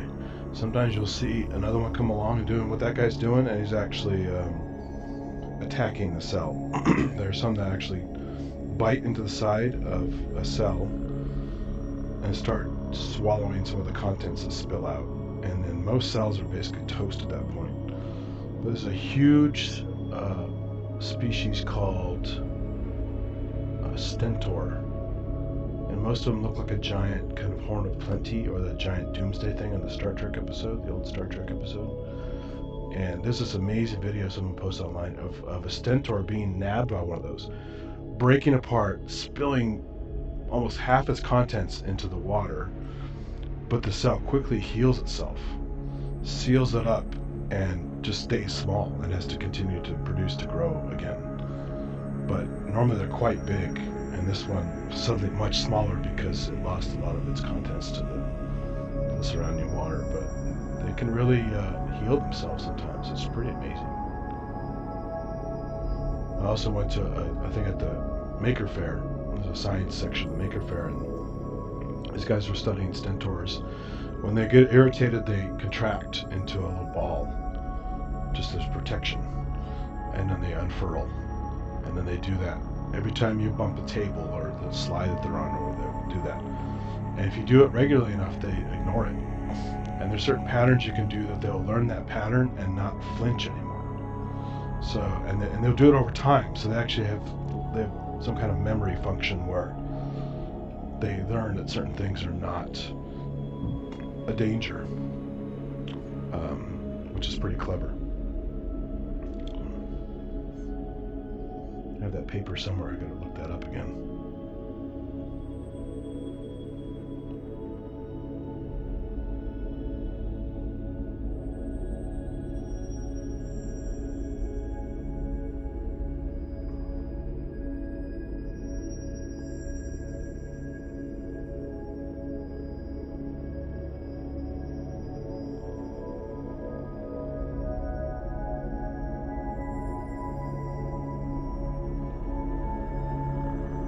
You say Jamie's burning out again? Wow.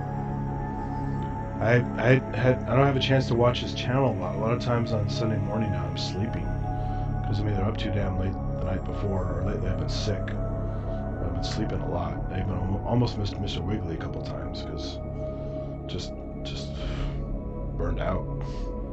I need to sleep. So I didn't know. I know he was kind of burned out before and stopped doing it and then came back to it, but it's a lot of work, especially when you're not making any money off it. I know he likes to plug his patches, And he does make great patches. I bought a bunch of them. And what's cool is that loyalty thing. If you become a customer, he always sends you coupons for stuff. So for all the synths I own that he makes patches for, I already bought all of his stuff, and there's really good patches in there. But he doesn't make them that fast, so I'm not buying it anymore for a while. So he has that dilemma of making more patches for other things, but also getting people to buy any of the patches who aren't really patch buyers. And I have nothing against patch buying. I've been doing it forever. If I can't find them free and I really like them and I want to try something new, I'll definitely buy patches for synths, because usually not that expensive. And with his coupons and stuff, the prices are quite good. So, and he's a good guy, so I like supporting him. But yeah, it's a shame if he's burning out again. It's tough. You know, he moved all of his stuff to that new space he's renting, and he can't just sit in there and make patches all the time. He's got to probably find some other way, because I think the EMOM stuff costs him money. I don't know if he's getting any money for that, really. And now he's setting up those EMOM things, and that's got to be expensive too. So it's tough, you know. It's a struggle. Get out there and stay, you know, keep the money flowing.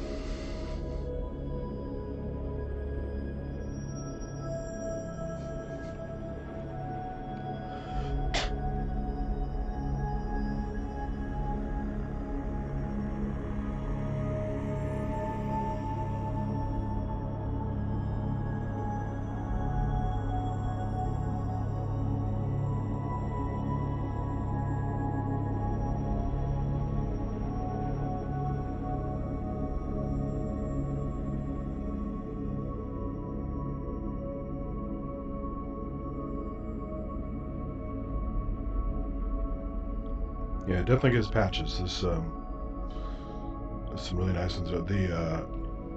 I used a couple of his patches. You know, so I got that sledge.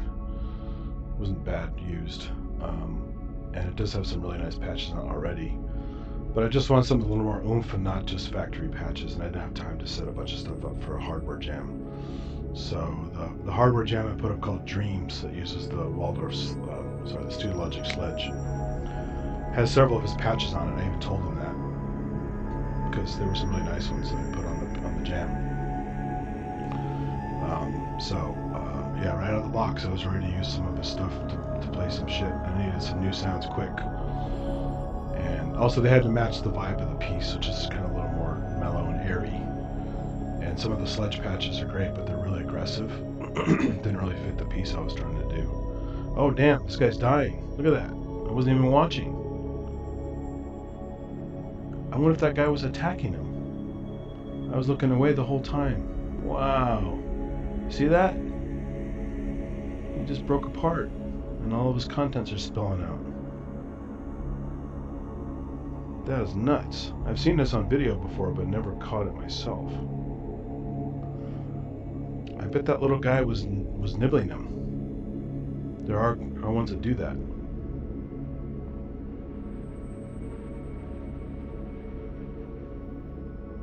Because it's definitely not cell division. This is a big messy mess. Look at that. There's just shit all over the place.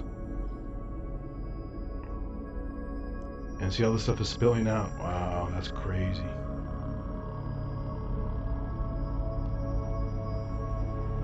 Looks like it's trying to seal, but it's not working.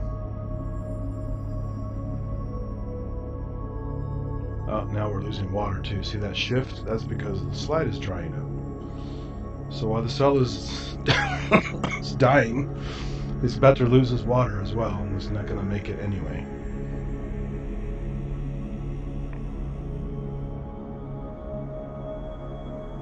Yeah, look at all that. Oh, there it goes. He's just laced again.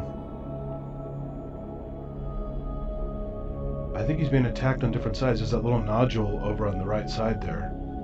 I think he's being nibbled by two different little dudes, and that's why he split on both sides. Wow, that's so violent. Look at that. It's like an explosion. That's crazy.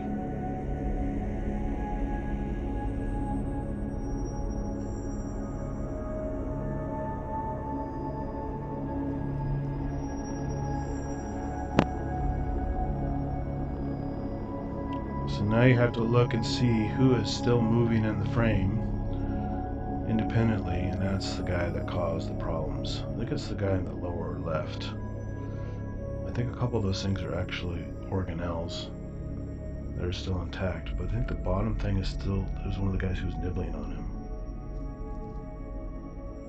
He hasn't moved for a while. That's a trip.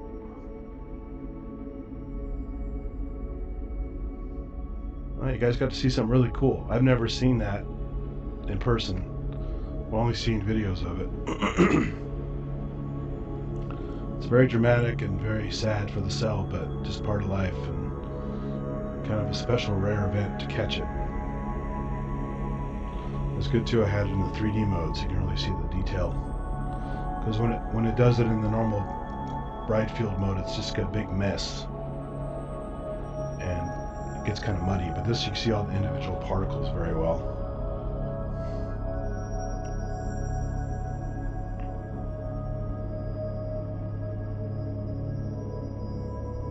I love this oblique lighting. It's just such a cool 3D look.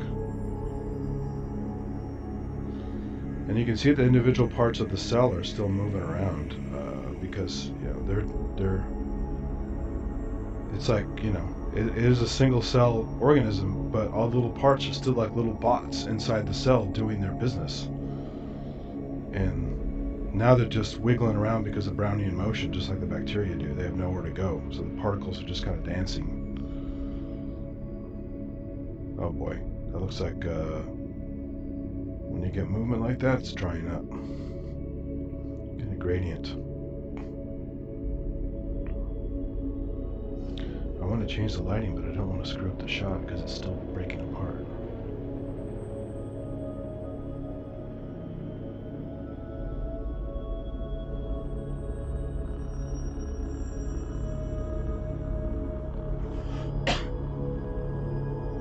Well, I'm glad I stayed on late for this. This is great. You never know what you're going to get with this stuff. Just like astronomy and everything else. You just, more time in the field, more chance you have of seeing something you've never seen before, or just something weird or fun.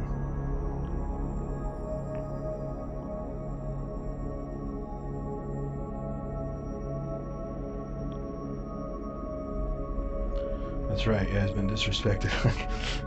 I've got blackmail material against that guy. I have to bust him. Well, he's about ready to die anyway because the slide's going to get dried up. So he didn't get much out of killing this guy because they're all about to die. Sadly. Circle of life for everybody.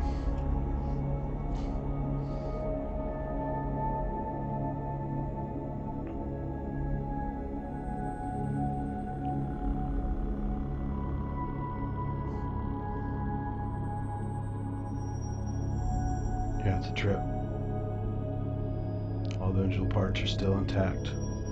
So at this point, normally, if you came across a dead cell that hadn't lysed yet, sometimes you still, if it's tough enough, you'll have these wiggling guys inside that are actually bacteria that have infiltrated it. But in this case, it's just the individual bits of the cell that just wiggling around in the heat because it's dead. But I have to go back and watch this. I didn't keep track of that. That one guy was definitely poking around at the bottom of the frame about 6 o'clock. And I bet he was right around where he started to have problems with the cell. When I looked away for a while, I was chatting and didn't notice if he was actually cutting into it or it was just sometimes these guys will just break apart. I've seen videos of just beautiful and sad where they're following the cell around and just swimming. And all of a sudden it just starts to disintegrate. And there's nothing attacking it. And it could be a temperature change, a pH change. Its biological clock has turned it off, so it's starting to just break apart. Or an agent we can't see for some reason. But this guy's got some amazing footage, and it's just...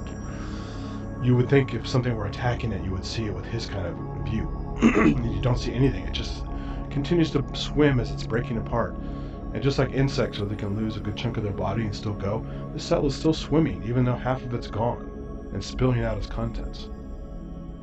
And eventually it just kind of dissolves into this pool of muck, kind of like here, and just kind of just diffuses out. It's just it's an amazing shot. And now I've actually seen it myself, just not swimming. It's pretty wild. But there's some local currents there from something. I would think that would be from the slide drying up. When you get those shakes like that, like earthquakes, that's usually when the water gradient's moving big time from drying up.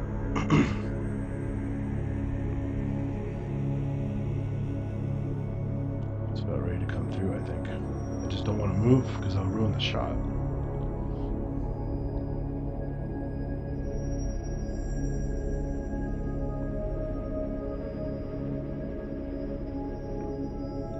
That's another nice thing about these live streams is I would normally be doing this just with myself, just having fun and getting random shots, but maybe not spending this much time. But by doing this, not only am I having fun sharing it with people in a different way, but I can go back and take this footage and re-edit it for my purposes for other videos. So, and because I'm running for so long, I'm getting some of this footage I never would have gotten with the long format. Because I don't normally... Oh, there you go. That was the water gradient. Came through and swept it away. Now I can basically go out and see what the hell happened.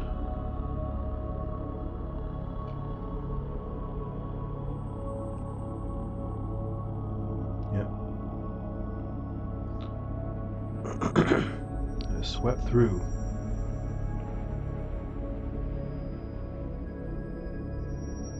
You can see the line there of the water, sharp point, and now this on the edge here. Focus to show that.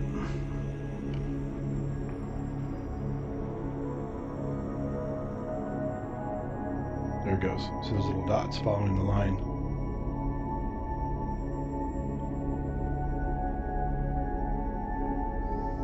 Yep, slide has dried up. Except here, oh, the nematode's against the line. Look at that. He's about ready to get taken out.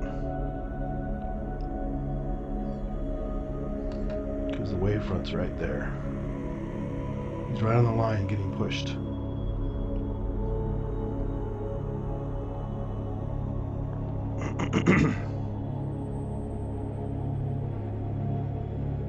At some point it's just going to get scooted out of the frame because sometimes it accelerates.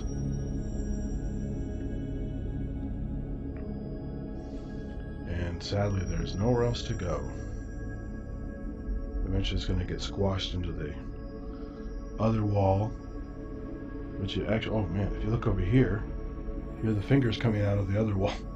So it's about ready to get sandwiched.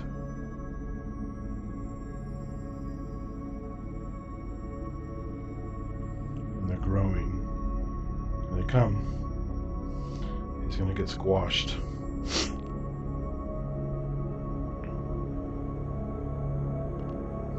Nice dramatic music for this part.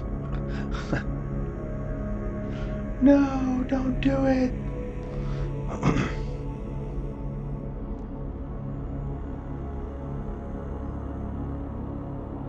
And here we go. Nematode's going to get squashed.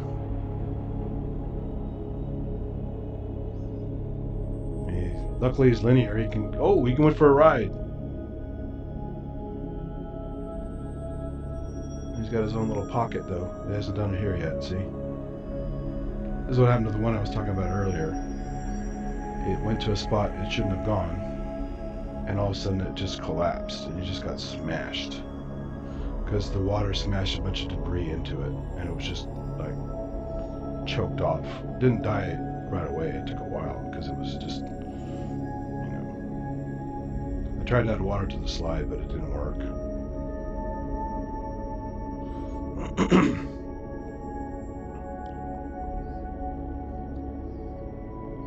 So it's just going about its business.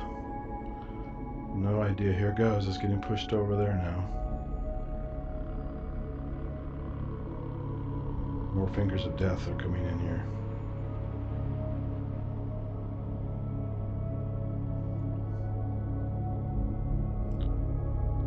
dramatic.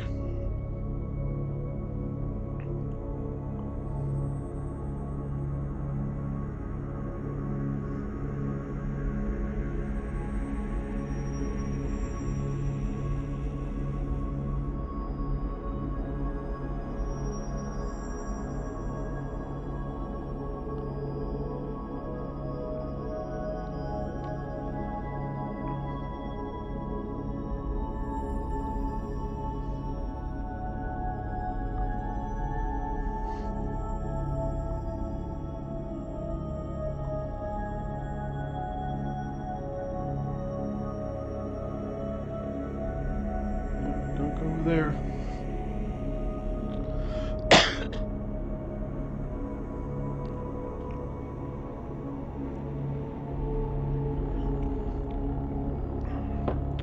Sometimes this takes a while. Usually it's really quick, but sometimes it just takes a while. But now it's just about over. So what's going to happen is it's going to conform to it because it's linear. There you go. It's getting squashed. And it's getting squashed so hard it probably won't be able to squeeze out and go down further. It's stuck. Oh, no, there you go.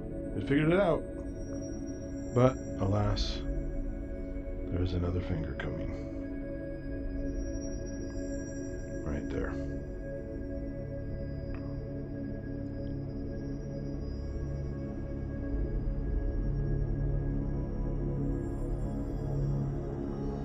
So this guy has it pretty easy because he is linear and very squishy, wiggly. You can get out of some tight spots at least for a while. One of the bigger, like a paramecium or something like that, would be toast right now. Would be trapped. They're not that agile.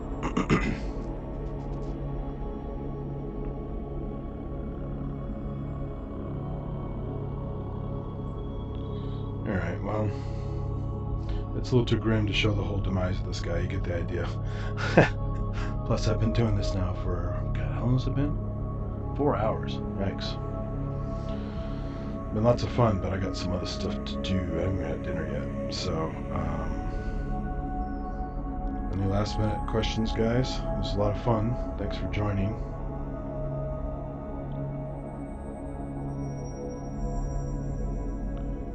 Otherwise, I will cut the stream.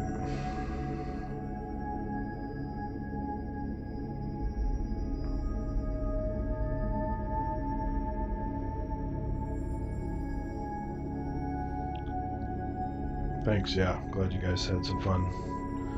I tried to do some edutainment here. Oh boy, here we go. Oh boy.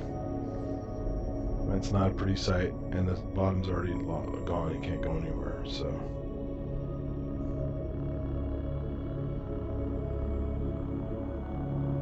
It'll get squashed there, and that's basically a dead end, it looks like. Yeah, there's a little cul-de-sac right there. So he really has nowhere else to go.